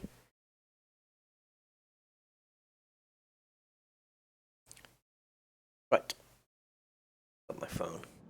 I need my phone because I have an app. There's an app for that. I need an app. I have an app on here which is for recalculating tire sizes. I don't think I'm going to need it here though. I'm going to stick with the original size. What's the car worth now, by the way? Oh, I said I wanted it to be 50,000. Well, it's a bit over. This is interesting because the car's not complete yet, so then the value's going to go up. I might get to 60 grand once it's all put together, and then once it goes out on the drag strip for the first time to test its speed with the new engine, it's going to go up a little bit more as well, I think. We might be heading to 65. I wonder if we can push to 70,000. I wonder. So anyway, I wanted to be in this screen, so information then. So 245 35 19s, that's a good size. I do not want to push up to 20-inch rims because, well, it's going to start looking a little bit silly. So 19, so let me just write this down. 245 35 19, and Rim Classic 6 is what you see here on this picture. It looks they look nice, if I'm honest. They don't look too bad at all. And if we're gonna, like, I could, for example, paint the car red and then paint the rims white, you know, the Tommy Mackinnon, and as a tribute to that, so to speak. Oh, the car version that I got was INGS +1, where mine, I've converted it into this, what was the name of it? Began with K. Anyway, that one, the body kit. Now, the tires that are going on, the 245 13 35 19s, they're not going to go on this car because we have a wide angle kit, so we're going to need wider wheels on this. So first we have to decide on the wheels. If I pick an alloy wheel, I may want to paint it. The only time I'm not going to paint a wheel is if it's chrome wheel. Right, so let's go and pick out. I think I said I was going to try with 295s. 295. I'm going to. So the wheels would be. The wheels and tires would be 5 centimeters wider. So as you can see here, that's where the tire ends. So if we add another 5 centimeters onto that, does that look like it would hit the outside rim? It looks like we may need to go a bit more than 5 centimeters. Maybe even go into the 305s. I'm looking at the top here, not the bottom, because the bottom it's flaring out even more. So it's where this the top of this wheel is going to hit up here.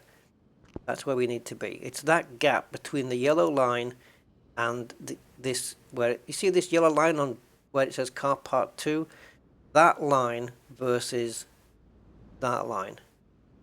And I'm going to suggest 5 centimeters or 50 millimeter. That's my guess. It's just a guess. I'm just going to buy one wheel and see what happens. But before we do that, we have to pick a wheel that we want. So let's go into the rims. I don't know whether to go with something blingy like this.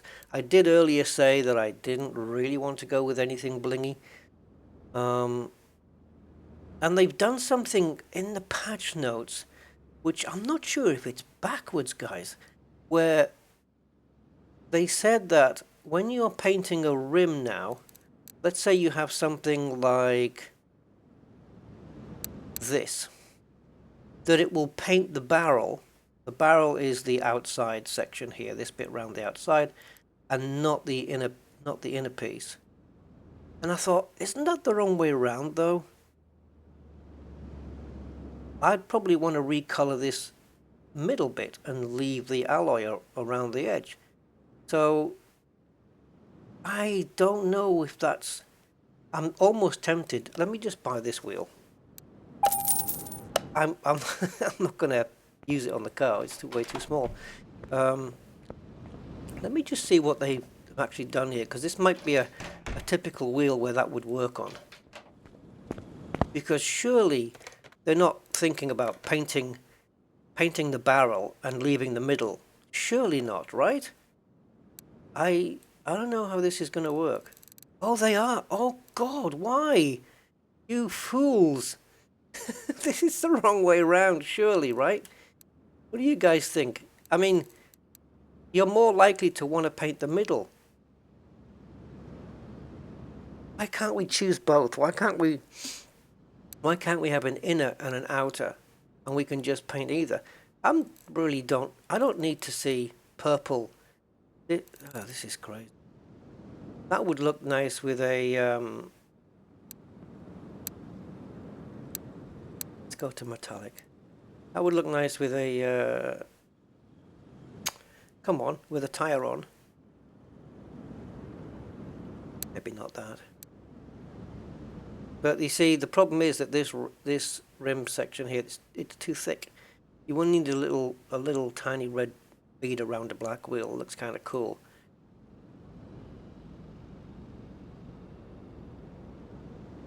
You know, so it's nice to have black wheels with a little red trim around. I think they can look quite nice sometimes. I don't understand why they've not allowed us to paint the inner bit. I don't get it. See, previously, the whole wheel would have gone red. Everything. And now they've made it so that only the outside. But I would suggest that when you're repainting a wheel, that this is what would stay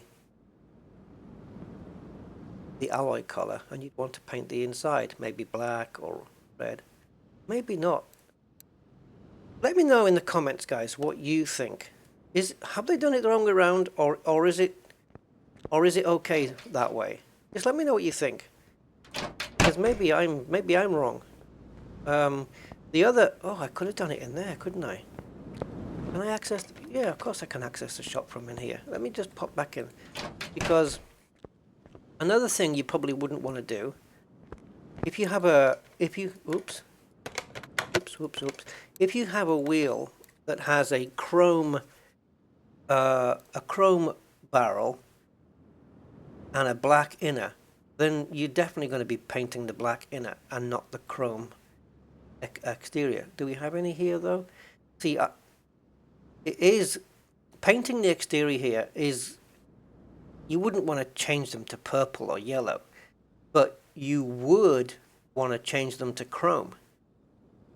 That would be okay to repaint the barrel in chrome. However, from my experience on this, the chrome looks crap. We do have some actual chrome wheels here as well. So like, let's say up top. So if I bought this wheel, like there's a chrome wheel. What gets painted there? Everything. And if you paint it red, does it automatically become chrome red because it's a chrome base? I've got too many questions that I'm asking. See, that looks chrome. I want one that's a mix of chrome and... Let's pick this ugly thing. That's horrible. It looks like Spider-Man's car. Right, anyway, let's have a look at this one. I'm just wasting money here, but it's just pure experimentation. Now that's doing the chrome, which is what I wouldn't have expected. But now that looks cool. You see? So now I've got to get it in my head that when it comes to these, it's painting the center. See, that doesn't look too bad now. And if I change it to a chrome, that's gone too dark though. I know that they've changed the lighting in this room as well, the paint booth. That kind of looks cool now it's gone red. Oh my god. So then do we have a black car or a red car? Oh, you buggers. You've made the decision harder. Okay, so for that wheel, I think that works. That works for that. So now I've got to look at a wheel and think, I can change the color of these, like something like this, which I don't particularly find to be a nice looking rim. It's not really my kind. These two are the same, except one is spinning one way, one's the other. Personally, again, let me know in the comments what you think. When I buy a wheel that has a pattern that looks like it's grabbing, or or flipping as it's moving, as the wheel's rotating. Imagine if this barrel, the outside barrel bit, imagine that wasn't there and all you had is these spiky bits. If this is rotating clockwise, but with the car going forward, it looks like these spikes are grabbing into the ground. They're grabbing as they're going, right? Because that's the shape of it. Where this one, it looks like it's not. It's just they're just hitting the ground, the other way around, and there's no grabbing. So if I've got wheels, and I have had these wheels on a car, if I've got wheels that look like they are either grabbing or flipping, as I call them, where it's hitting the ground, and I don't know, I imagine that these move a little bit. So, I know I'm not making too much sense. I prefer to put them on this way. I like that look of the wheel grabbing as it's rotating, as opposed to the other way around. So imagine this one going clockwise. I prefer the grabbing one. So I would buy 4 of these instead of 4 of these. You know what I mean? Or you could go nuts and you could have the grabbing one on the rear and this one on the front. But wait a minute though. If you're buying 4 of these,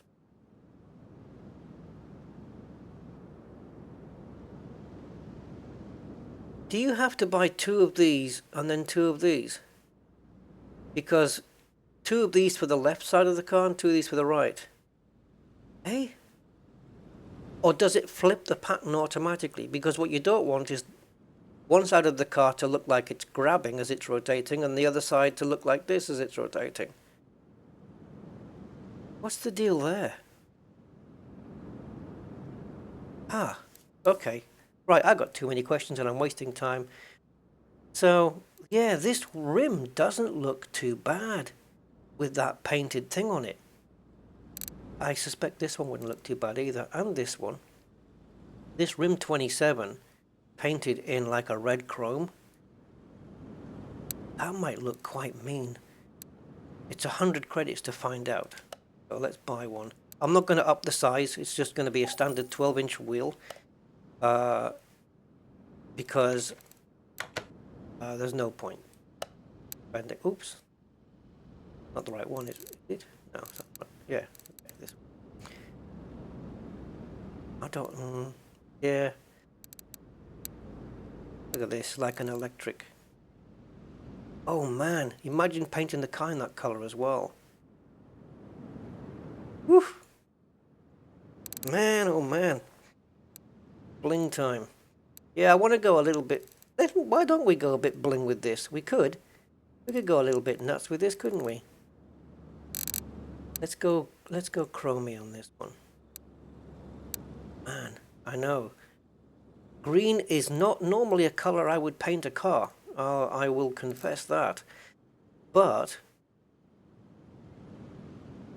man, that looks pretty neat. It's one of those... this is going to be one of those cars that you would take to a custom car show. It's going to be one of those.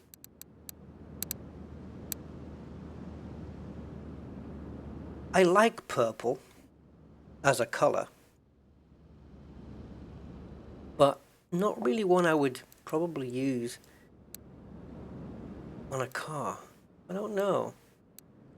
It's a cool color, purple. I don't know. Yeah, it is. It is.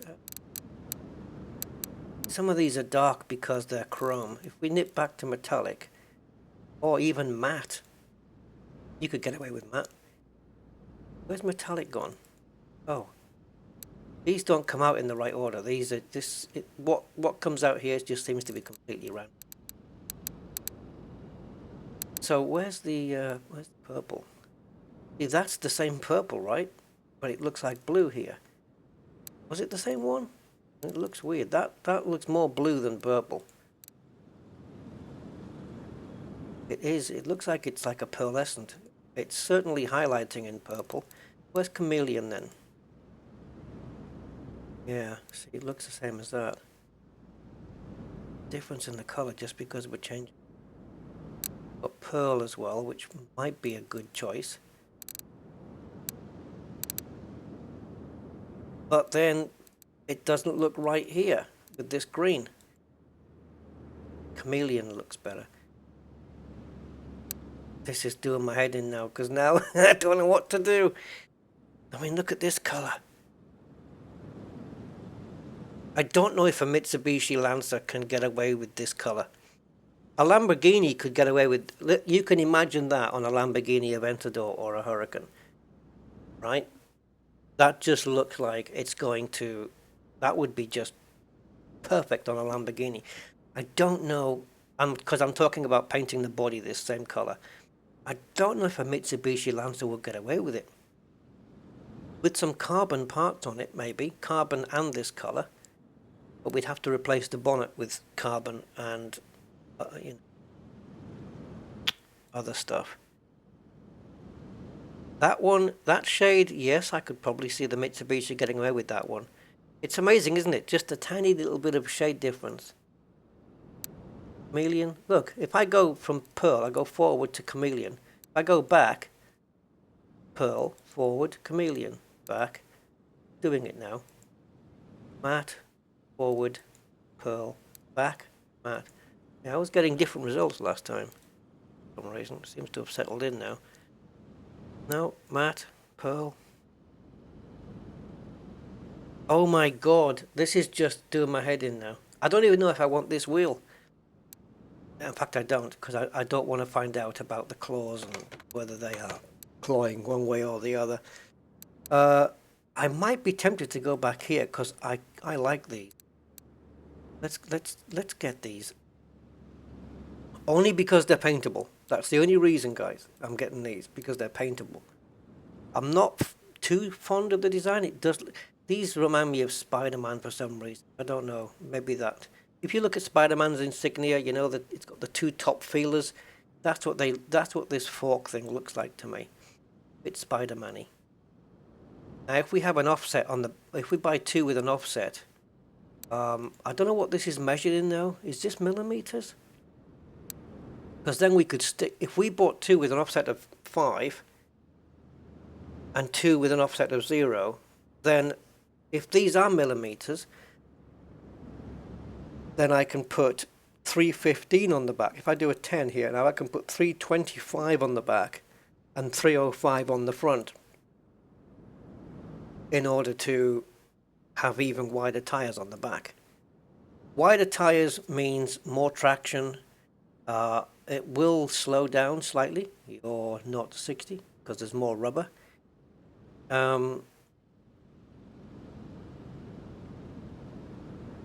Stop yapping. Stop yapping, Rust. I think the offset of 10 puts the rim further into the car. But does it affect where the outer part of the rim goes? I wonder if I should just try 2 of these with an offset of 10, 2 without. It's going to be expensive to find out, but I've got the money to do it. So if I get an offset of 10, I think what it's going to do is it's going to put this inside, it's going to stretch it out by another 10. Actually, that's not quite true. It just puts the wheel... See, this is going to sit on the hub exactly in the same place. So there's no reason why this should go any further in. I think I'm right here, guys. So I'm gonna buy 2 with an offset of 10. This is just purely experimental on my part. And I'm gonna buy 2 more with no offset. And these are for the front. Alright. I have no clue if these are going to work. So do I buy the tyres, fit it and see if it's going to work? And then paint the rims? No, I'll just paint them now. So, we have got 2 of these with an offset. And all these 12-inch rims... Oops. All the 12-inch rims we can get rid of now. So, anything that's 19 stays. So it's interesting now what they've done with the wheel painting. So I'm tempted to go with the red, and also chameleon. I like that slightly darker red look. That's too dark. So maybe chameleon red. Yeah. Take a chance on it, guys. Let's take a chance on it. I guess I've already decided that the car's going to be either red or black then. I'm going to put the wheels on and then choose red or black on the car, and then we'll have a look and see which suits better. And all this is for nothing, because as I said, painting doesn't get you... see, look, it says use previously used. If I click it, previously used color, but this hasn't gone to chameleon.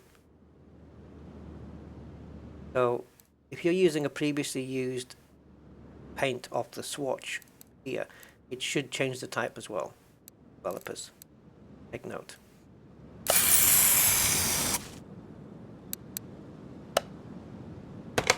See, these wheels, I think on their own are not the...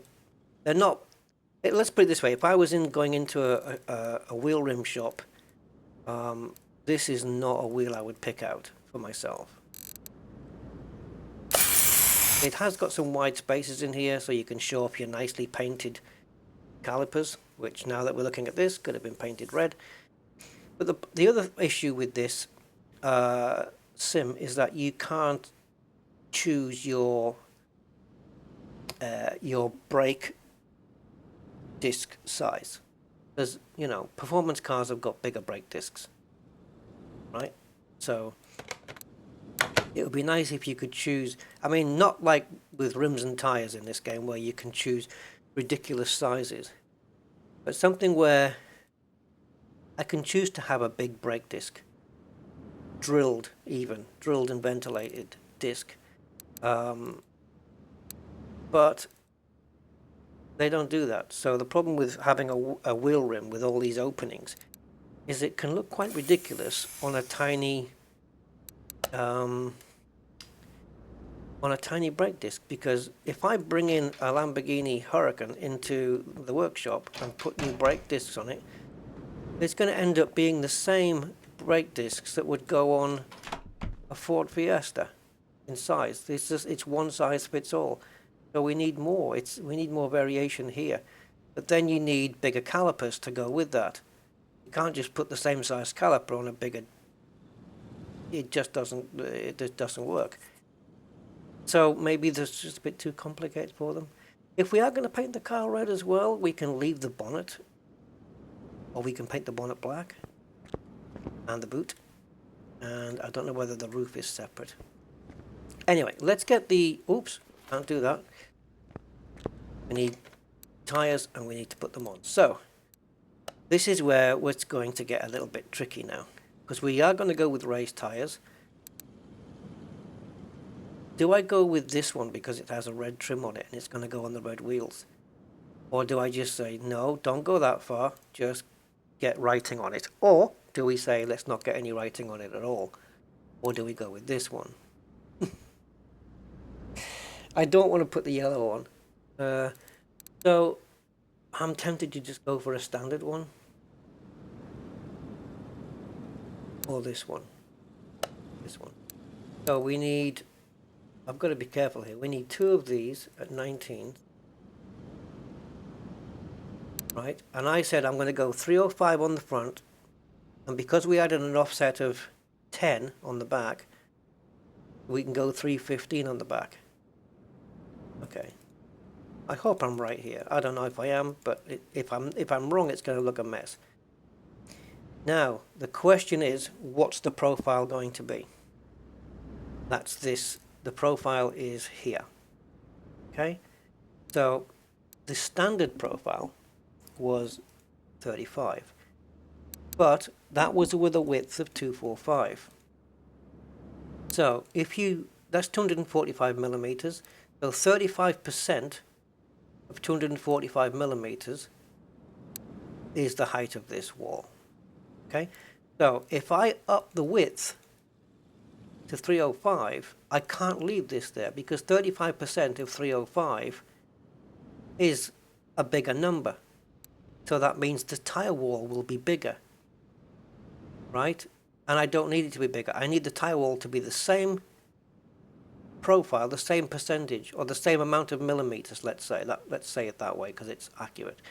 I need it to be the same amount of millimeters high, only with just a wider tire.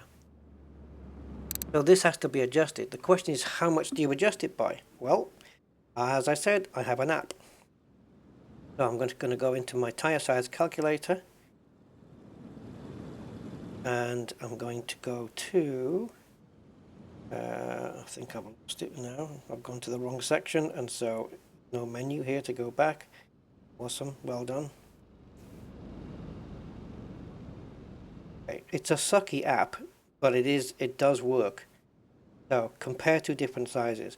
Okay, so we're going to put the original width in, which is 245 by 35.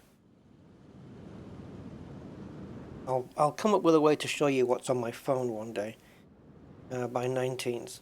Okay, so what that's doing is it's telling me the tire circumference, the tire height, the sidewall height, and the ride height gain, and the tread width. It's written down as thread. I don't know why people write thread instead of tread. So, oh, and also the rim diameter. So I want to now switch to 305, and I'm going to keep the same profile just for now, 35 19s. Now it's telling me that the difference in circumference,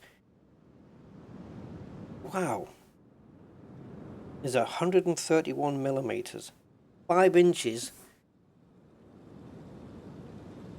more circumference. That's ridiculous, and that's why we need to bring the tire wall size down. You can't have a 5-inch bigger overall wheel. So you want to get as close to what the previous one was as possible.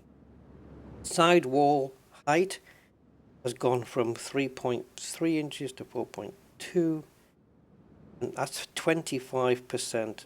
So yeah, it's 21 millimeters or 0.83 inches higher. So we need to drop down. If it's gone up 21 millimeter, let's go down to a 30 rim. Okay, now the differences are only 1%. The figures are getting quite close to each other now. Let me go down to a 25. That's going to make for a bumpy ride. Okay, now what that's done is it's reduced the overall size of the wheel by 2.3 inches. That's no good. So it looks like we're going to go for a 30 on the front. So the fronts need to be 30s. Okay, so let's get those.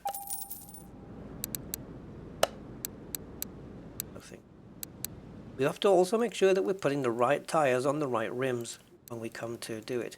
So because this was our front size 305s, but I added a 10 offset, didn't I? So I'm going to go up another 10 on this. So now, because we're going on 315s, I might be able to get away with leaving it on a 30 profile. It looks like I can't. It looks like the circumference and everything are... yeah, revolutions per kilometer. Yeah, because it's on the original wheel, it would do 486 revolutions per kilometer. This one's only doing 473 revolutions because it's a bigger wheel. That's going to knock your speedometer out. Time.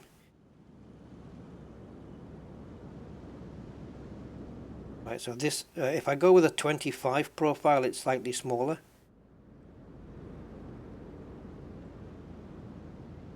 That's going to introduce that's no good. That's going to mean a smaller rear wheel than a front. That's not good. I may have to keep these on 30s. That's going to mean some pretty big wheels on the back. The problem is with a profile of 30, you have a 5.5 centimeter difference in circumference. So that's 2 1/4 either side, basically. Whereas on a 25, I'm losing 44 millimeters. All right, I'm going to stick with 30. This is going to make a big wheel on the back, so we might get some stuff poking through, and I might end up having to scrap these wheels and tires and sticking with the 305s all round. Okay, this might just completely screw up, or it might look amazing. Right, so the first thing we're doing is a 19-inch with an offset of 10. So we know that we need a rear tire on this one. So that's a 315 that has to go on here. Okay, so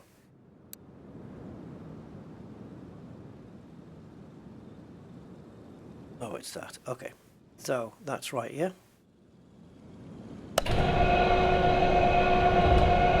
This is gonna certainly if that fits on the car, I'll be dipped. So let's do the other one, the other rear. And this one is 15. Get those together. That's the other rear. We can balance at the same time.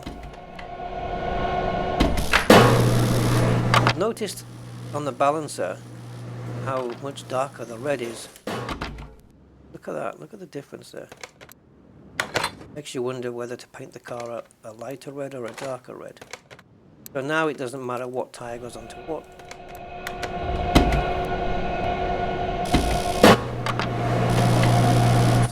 Level those up. Whoops, that is a habit of mine.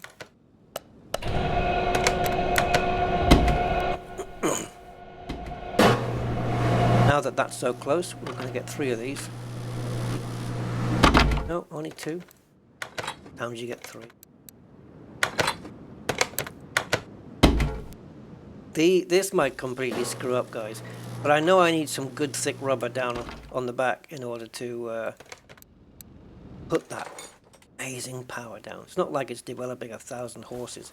Right, so does the rear fit? If the rear goes into this extended wheel arch, I can guarantee you the fronts are going to go in.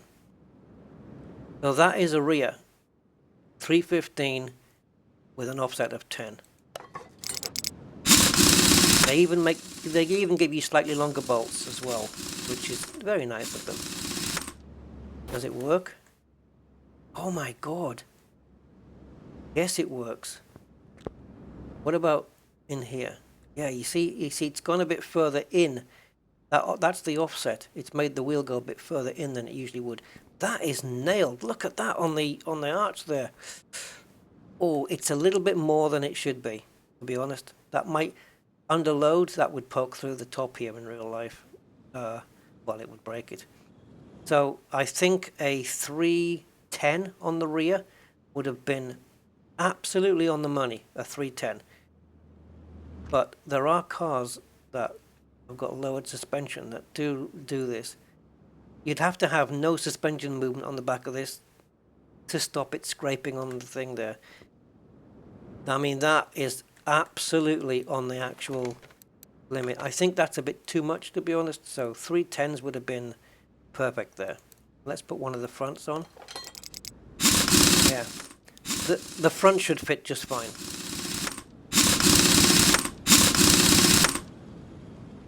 Let me just step away. That should be fine. That is. See, we've got a nice gap there on the 05s, but the 315s are a bit too close to the fender. So 310s, 310 size, which is a strange size. I don't think you can get 310s. Doesn't it go from 305 to 315s? Yeah. So maybe if that is the case, then 305s would have been perfect all round.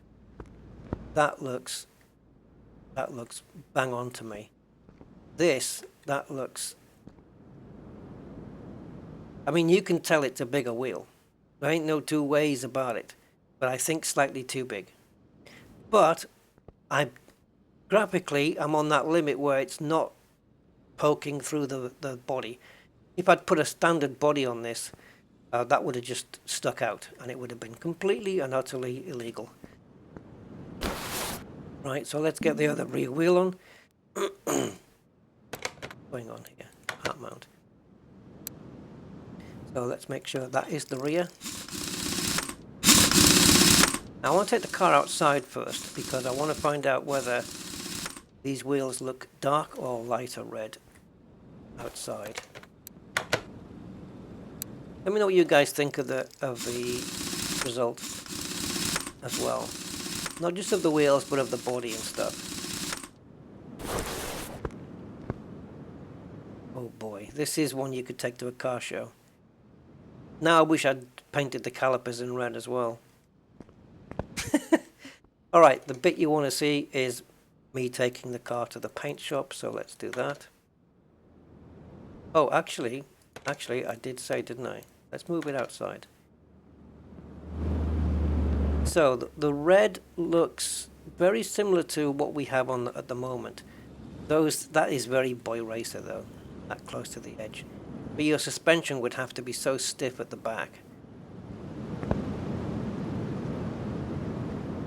I know we've got no interior yet. We have to do the interior. We've got nothing, but that's an easy thing to do. Can we see the tire widths from here? Yeah. Maybe you can, if we get a bit closer, maybe I can highlight them. Yeah, so there's your rear tire widths against your fronts, which are there. So yeah, these rear tires are 10 centimeters.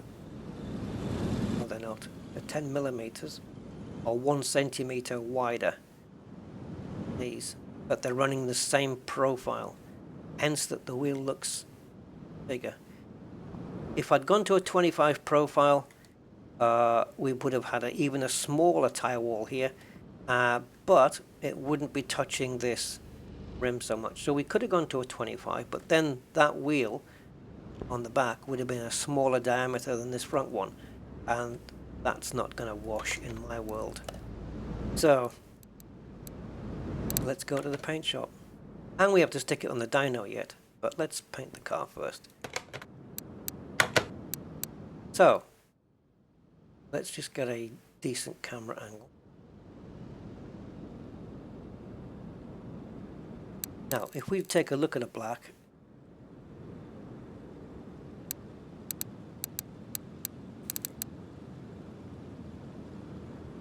There's no liveries on this, by the way, guys. Just so you know, there's no liveries because it's a mod car. So we could go, there's a pearlescent black, chameleon, which I don't know what color that's going to change into, chrome. They need to adapt their chrome. It's just, it doesn't look right. There's your matte black, which I think some would be happy to have that. Right, if we choose a metallic then.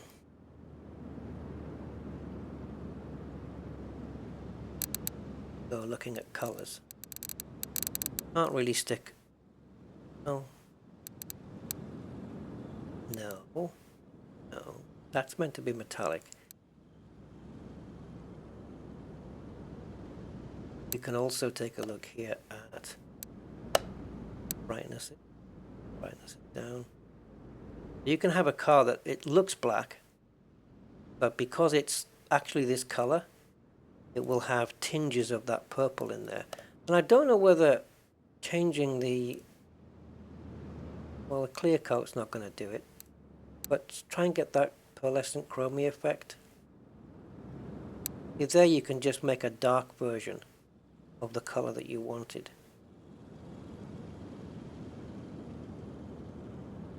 That reminds me of a Cadbury's Whisper. But then the red rims, does it work with that color? I don't know what it does. See, this red would work, but it would have to be darker. You'd have to bring the brightness down. It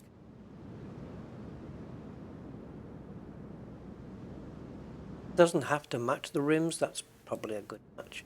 It doesn't have to really match it, but bring it down to this. But then you might suggest that it's a little bit boring to have it like that. And I may agree with you. This always looks nice in certain colors as well. This pearl, I quite like that. Oh, what was this? Wow. So this bronzy color would mean having to strip the rims and tires off and repainting the rims. I couldn't, in good conscience, go out on red wheels with this bronze color.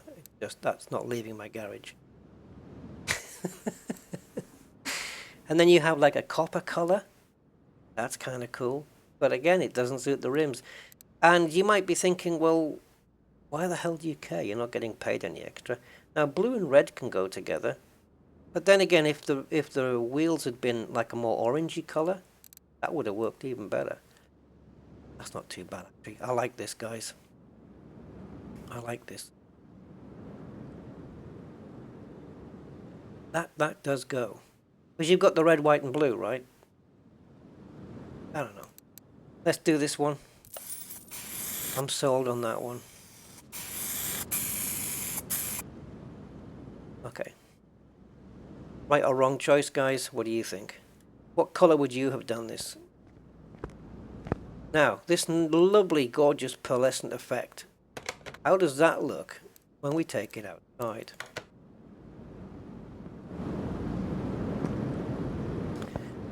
Have we lost the pearlescent effect? To a degree, we have.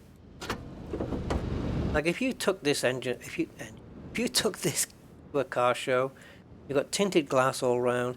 If you took it to a car show, that would look pretty slick, wouldn't it? I mean, when you saw, if you go back to the beginning of the stream, and you see the absolute junk of a Mitsubishi car that we brought in here. I mean, it just looked... Oh, I didn't want to do that. It just looked absolutely just like a pile of junk.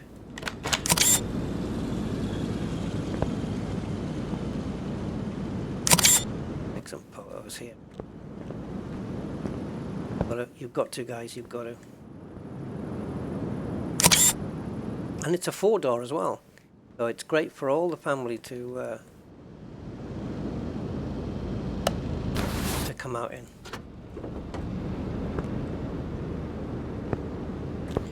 little bit of a wide angle. You see how, I don't know, it looks a bit wide angle to me. It's a weird, oh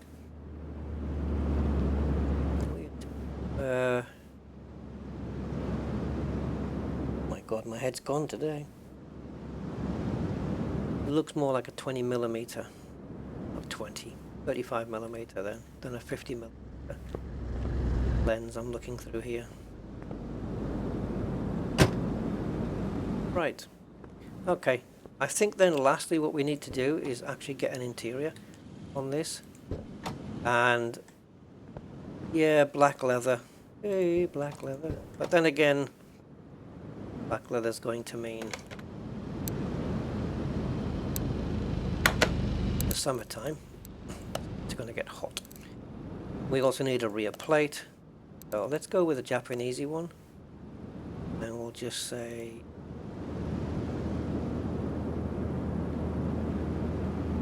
this is weird, it doesn't let you type in stuff.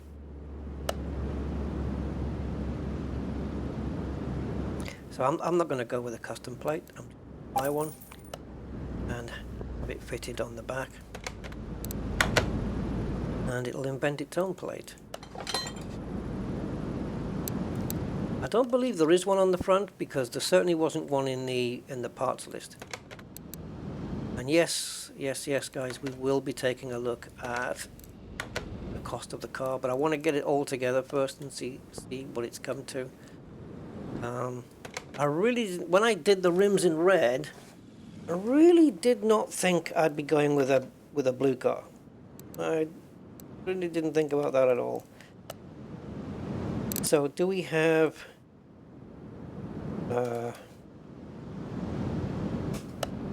okay, so there's no specific interiors here, unless of course it's here. I don't think this does interiors, it's just exterior parts, right? Yeah, okay. Varis, that's what we went to. We didn't go with Kevmans, we went with Varis. Okay. Yes, these are all the mod cars I've got. This one I saw at an auction. It was in 3 out of 5 condition. Okay, they did some work doing on it. Bodywork looked okay. Starting price at the auction, 1.1 million.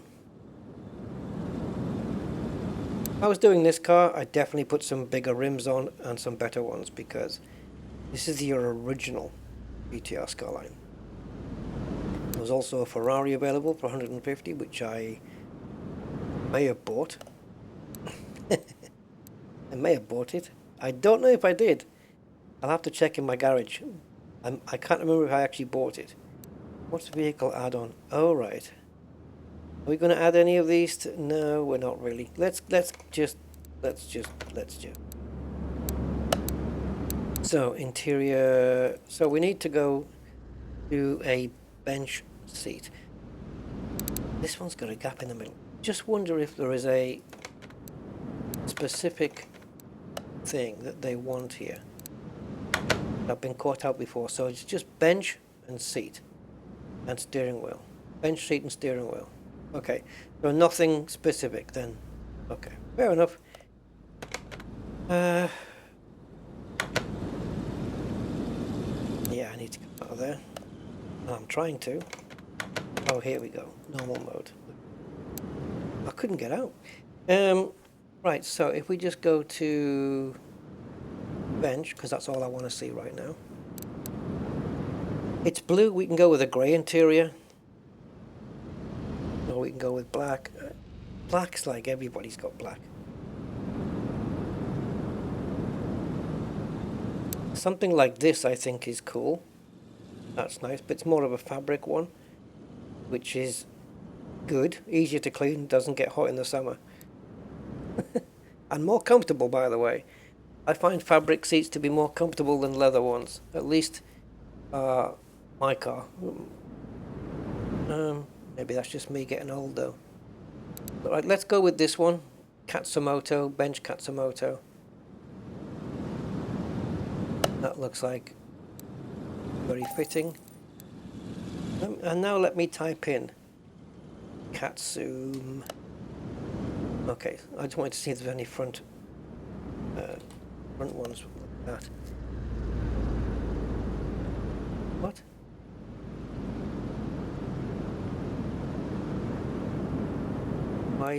Why is this? All the front seats. There. Okay, so it's just seat.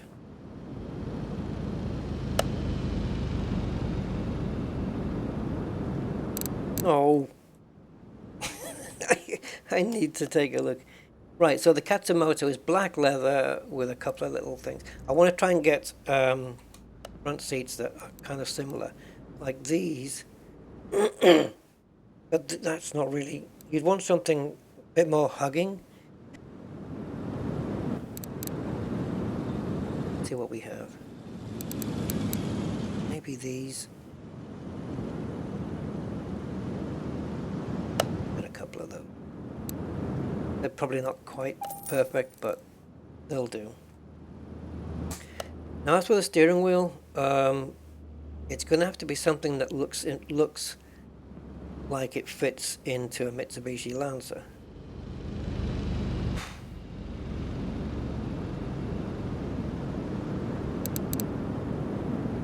Continental. Or, oh, look at this Sylvia one, but I think the Continental. Right, let's get everything in. Is that the drive shaft? No, look at that. That's the actual prop shaft, we call it here, poking through. But you're not going to see this drive shaft once we get the bench seat in. You see? I knew it. Bench. I knew it. It wouldn't let me have that one.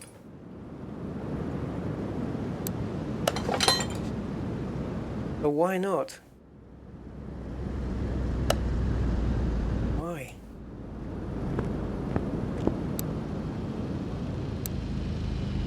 It doesn't let me have that. That's nasty. But it doesn't really say why. If I go into the car details, and I go to the bits, bench GW 500. That's the standard one. So let's get that one. Oh, and steering wheel 16. Steering wheel 16.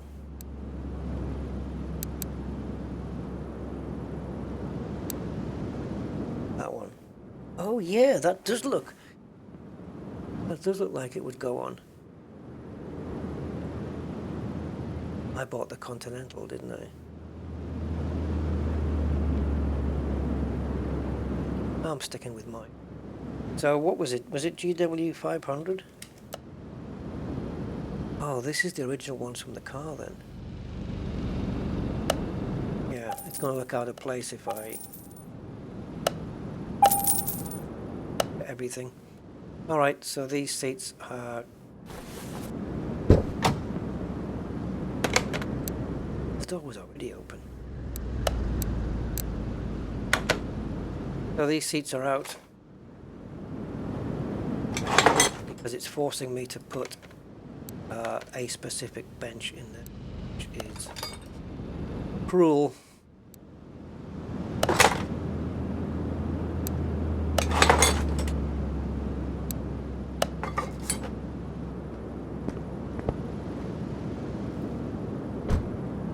Okay, that's the car complete now. So, I pop into my inventory. Again, I'm wasting money. So, I believe the car is 100% done. Yep. If we look here at the info, we've got 100 across the board. We do need to put it on the test rig now. And then we can align the headlights, we can align the wheels, we can put it on the dyno, and then we can take it for a spin. And then after that, we'll sell it. What's the car worth now? Okay, so making almost 70,000 profits. So right now, 727 is the sell value. That's easy to remember. 72,700. So putting it on the dyno will not give us extra money. Putting it on the drag strip does that. So let's take it to the test path before we dyno it. Need to do this. Jump out now. And no, it's weird because you can't put the car over here and then go down and inspect underneath, which is a shame. I wouldn't mind being able to carry out OTs and stuff, our tests. Right, so the right hand side is really overlined. Time.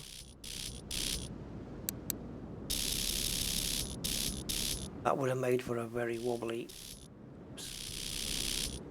car.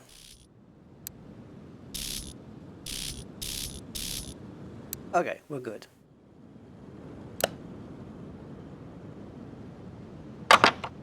And headlights we can do as well. They are not very well. So we'll get this beam so it looks kind of center there. Up. Ticks. Yeah. Okay, now move on to the right one. Whoa! Just a little bit out then.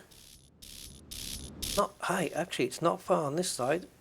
I'll bring it down a bit more. There we go. That'll do. Okay, so that's it. Look at that. That looks nice. Can we photo in here? We can. About the zoom level, focal point. Go to settings a moment. It does. So field of view then. Bring that right in. Fixed position. Oh, I didn't really know you could do that. Height I'm happy with. Tilt I'm happy with. Depth of field. No. Cool. See, it just jumps. I want the background to be blurry. Maybe changing the aperture. Okay, let's put the depth of field halfway and then start dropping the aperture down. See how it's blurring at the front now? But I actually want it to go back. I want the car to be in focus. Ah, I think you can. Hold on. Put that there and then change the focal point. I want the back door to be... There we go. There we go. Now the focal point's on the back. Now we change the aperture.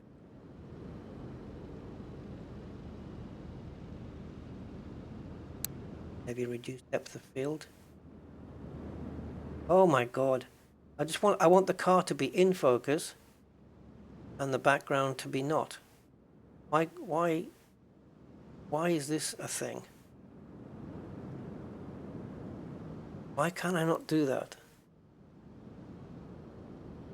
Screw your depth of field.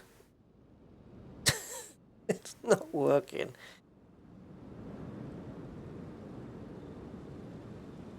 So you want the aperture... Oh, never mind. Just take the shot. None of this is going to matter now. Right. Do we add a little bit of tilt? Yeah, we can. Actually, I'd like to be a little bit closer, if I'm honest.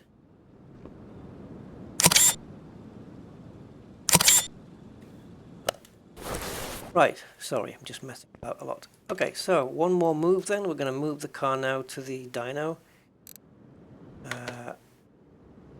I don't think it's going to be here where we'll find out that the gearbox is not going to handle it, because you can't go here and change the ratios from here because it isn't custom.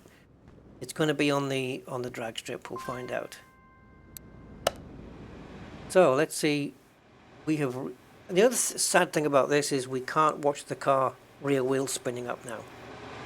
Where in 2018 we could, and the problem with that for me is I think the car behind is not doing anything. It's just sat there doing nothing. There's no engine on, it's just that the sounds we've got here. But we can't, there's no camera to look at the car, which is kind of sad.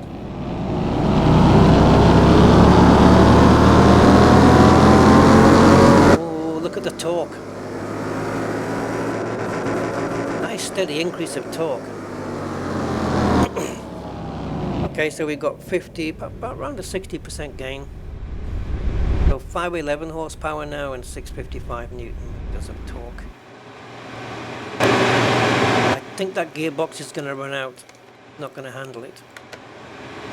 So the price has stayed the same. But that's okay. That's normal. I think it's going to go up if we take it to the speed track. So let's do that. Oh, that's my other car. I didn't buy the Ferrari then. Yeah, didn't buy the Ferrari after all. Probably preferring to buy a junk one. Junk 458. Right, I think we're going to have to stick a custom gearbox in, personally.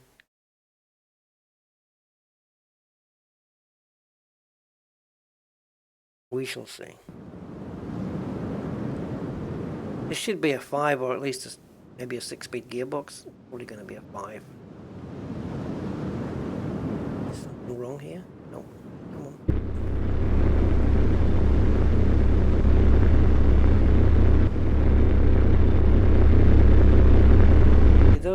The red on the wheels now. Oh, that it doesn't look too bad that side. There you go. Okay, let's see what she's got.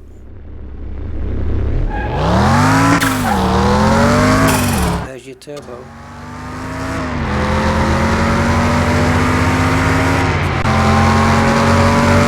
Five gears.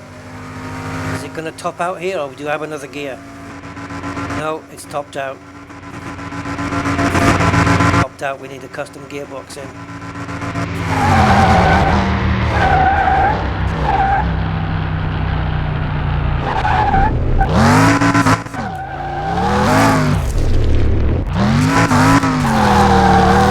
More difficult to donut it round because it's 4-wheel drive.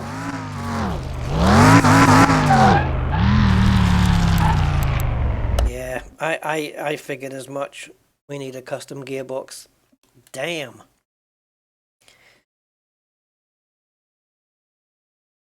Got right, and we can't adjust the ratios or anything because you can't do it on a standard gearbox. Simple as that. So car's got to go up on the ramp, get the drive shaft out. Get the gearbox. Oh, drive shaft doesn't have to come out on. Yes, maybe it does. Maybe it does. I'm not sure. But certainly one of the wheels has to come off. I mean, I should have realized it because it was kind of obvious. Come on.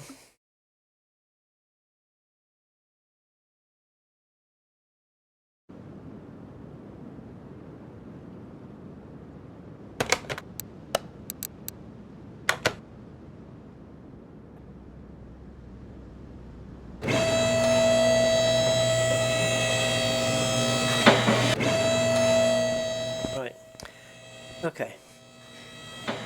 So the gearbox, I'll just store it in the warehouse, I guess.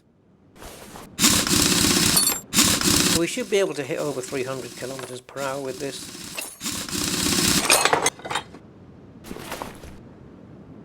Drive axle is going to have to come out.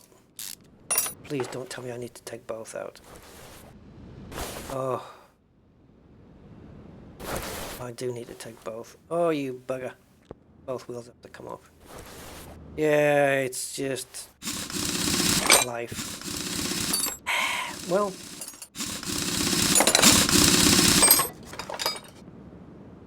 drive shaft has to come out of this side because it's the only way to get this out. Okay, now we can get to gearbox. Starter has to first. Only accessible from the engine bay. How brilliant is that?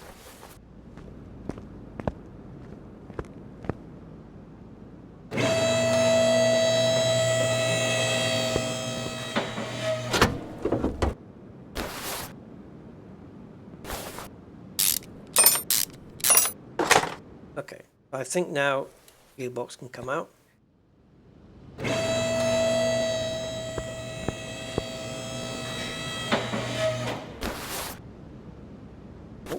drive shaft has to come off, of course.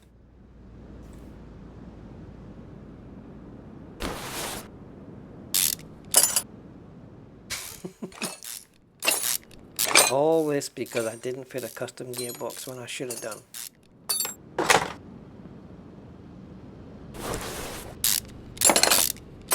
I hope there is one. Yeah, it is. It is. Because all the custom gearboxes. And that one was a painted gearbox as well.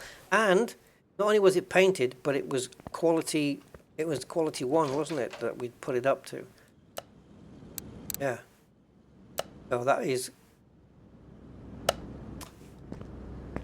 It's kind of wasted. I'm sure it'll get used at some project. Right, so we're going to go shopping and we need a custom gearbox and we need 4x4. That's going to give us an extra 1% extra horsepower as well.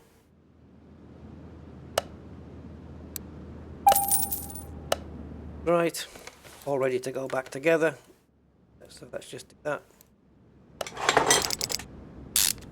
And I'm not going to paint it because what's the bloody point now? Starter goes on. Yeah, I didn't really want to put the starter on yet until put all the rest of the stuff in. Oh, what happened? Premature clicking.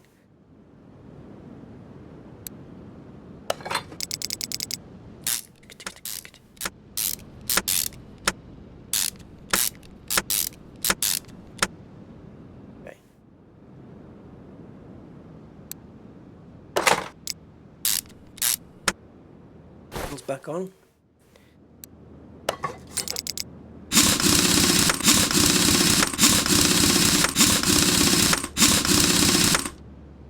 Same on the other side.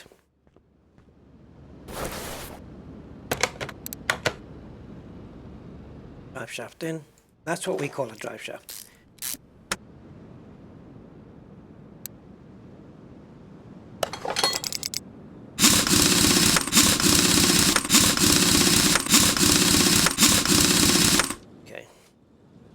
Do have increased screwing speed, just so you know.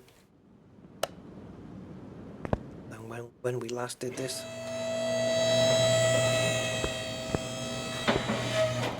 Okay, so I think it's a case of fitting the starter, that's it.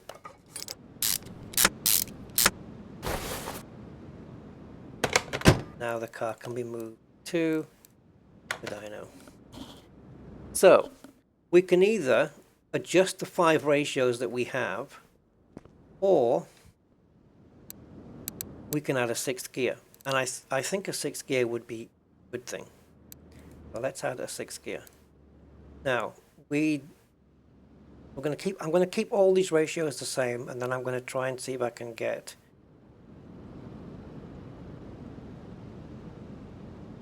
you look at the the gaps in here. Let's say about 60 kilometers there. Bit less there. So 60 on top of this would be 330. I'm going to go to 340 on this, see if I can push my luck into 340. The gear might not run out by 340 and we might have some more. But also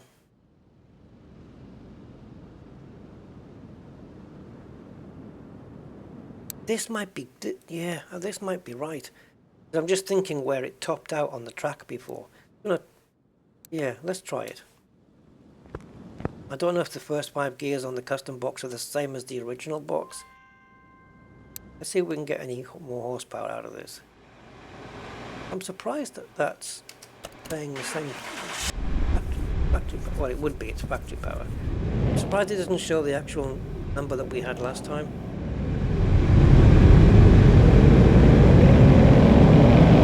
It's only going to be a 1% difference. So it's not going to be much. And you don't use all the gears on a dyno test as far as I'm aware.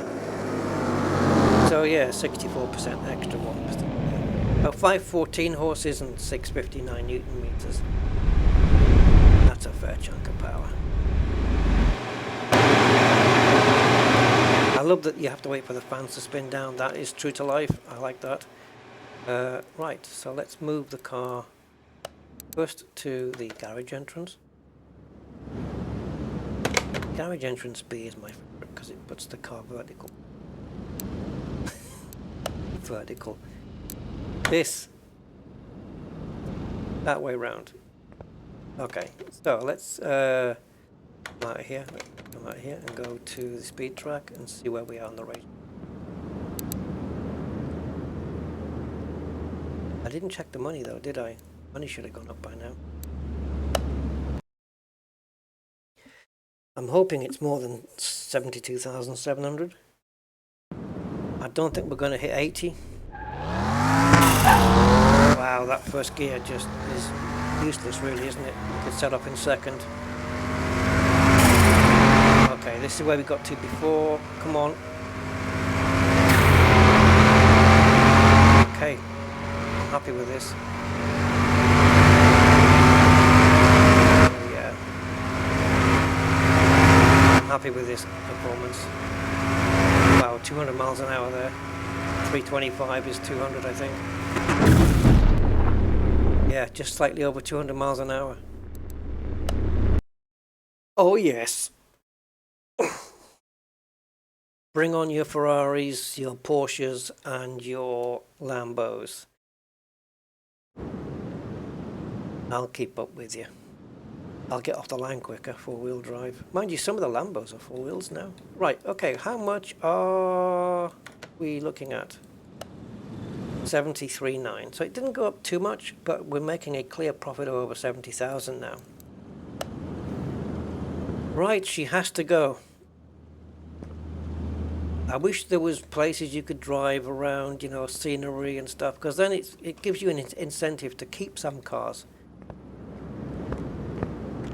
So I can't really get a smooth... I wish I could slow myself down just so I could have a smooth walk around.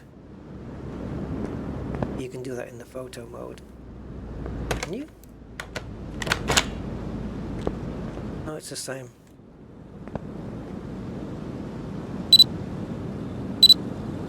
Oh, look at that. Okay, go into settings a moment. No, come out of settings. Go here. Okay, so if I go into settings then, and go back down. Okay, so let's introduce a little bit of depth of field.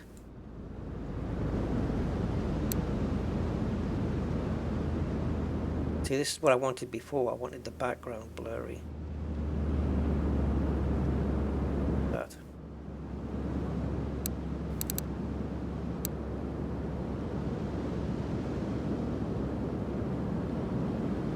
Focal point. There. Right settings.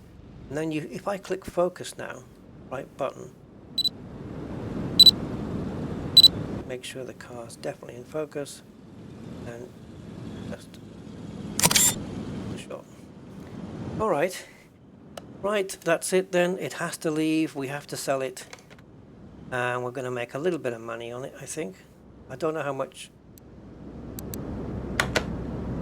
Wait, not money. 74 on top of this. Yeah, decent. I bought it for 3,000. And I'm selling it for 70. So I've made 60. Sorry, selling it for 73. So I'm selling. I'm selling it at a price that gives me 70,000, nearly 71,000 profit. Not too bad. It's not the most. It's not the best profit I've made by any means, but it's right. It's right up there. Goodbye. That's it, guys. So I'm going to show you something here, which I didn't even know I had. If I go to parking, or is it my garage? My garage. My garage. Yeah. No. Where I already am. So parking. Ah, here we go. Right, go to alley. I'd never seen this one before. Look at this. This is new to me. So in the alley I have a car which don't think it's got any wheels on. Oh, I've got the Chieftain Bandit in here. This is a car I put away. This is the Smokey and the Bandit car, which I moved. If I press enter to show car,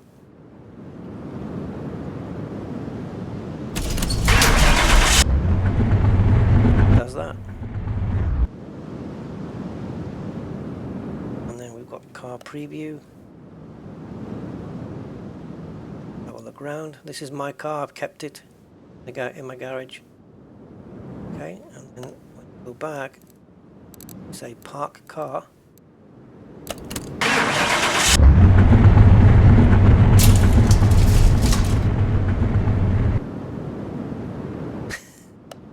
Right. I'll show you that. Okay, so next up then is the other car, which I think is on the other ramp. And that is that's for next time. All the Bolt Atlanta here. So this is our next project. Get some great big fat wheels on the back there. Look at the amount of gap we have to work with between the wheel arch. There's some big fat wheels on there. Turn this into a bit of a monster. This is already supercharged, but I'm going to be using pure performance parts on this thing as well. And this is going to be really shifting down the road a bit. Doesn't look it right now, but trust me, this will be the fastest El Camino in the state. Okay guys, thank you for watching. I hope you enjoyed it. Don't forget to like, subscribe and all that stuff. And I'll catch you next time. Bye for now.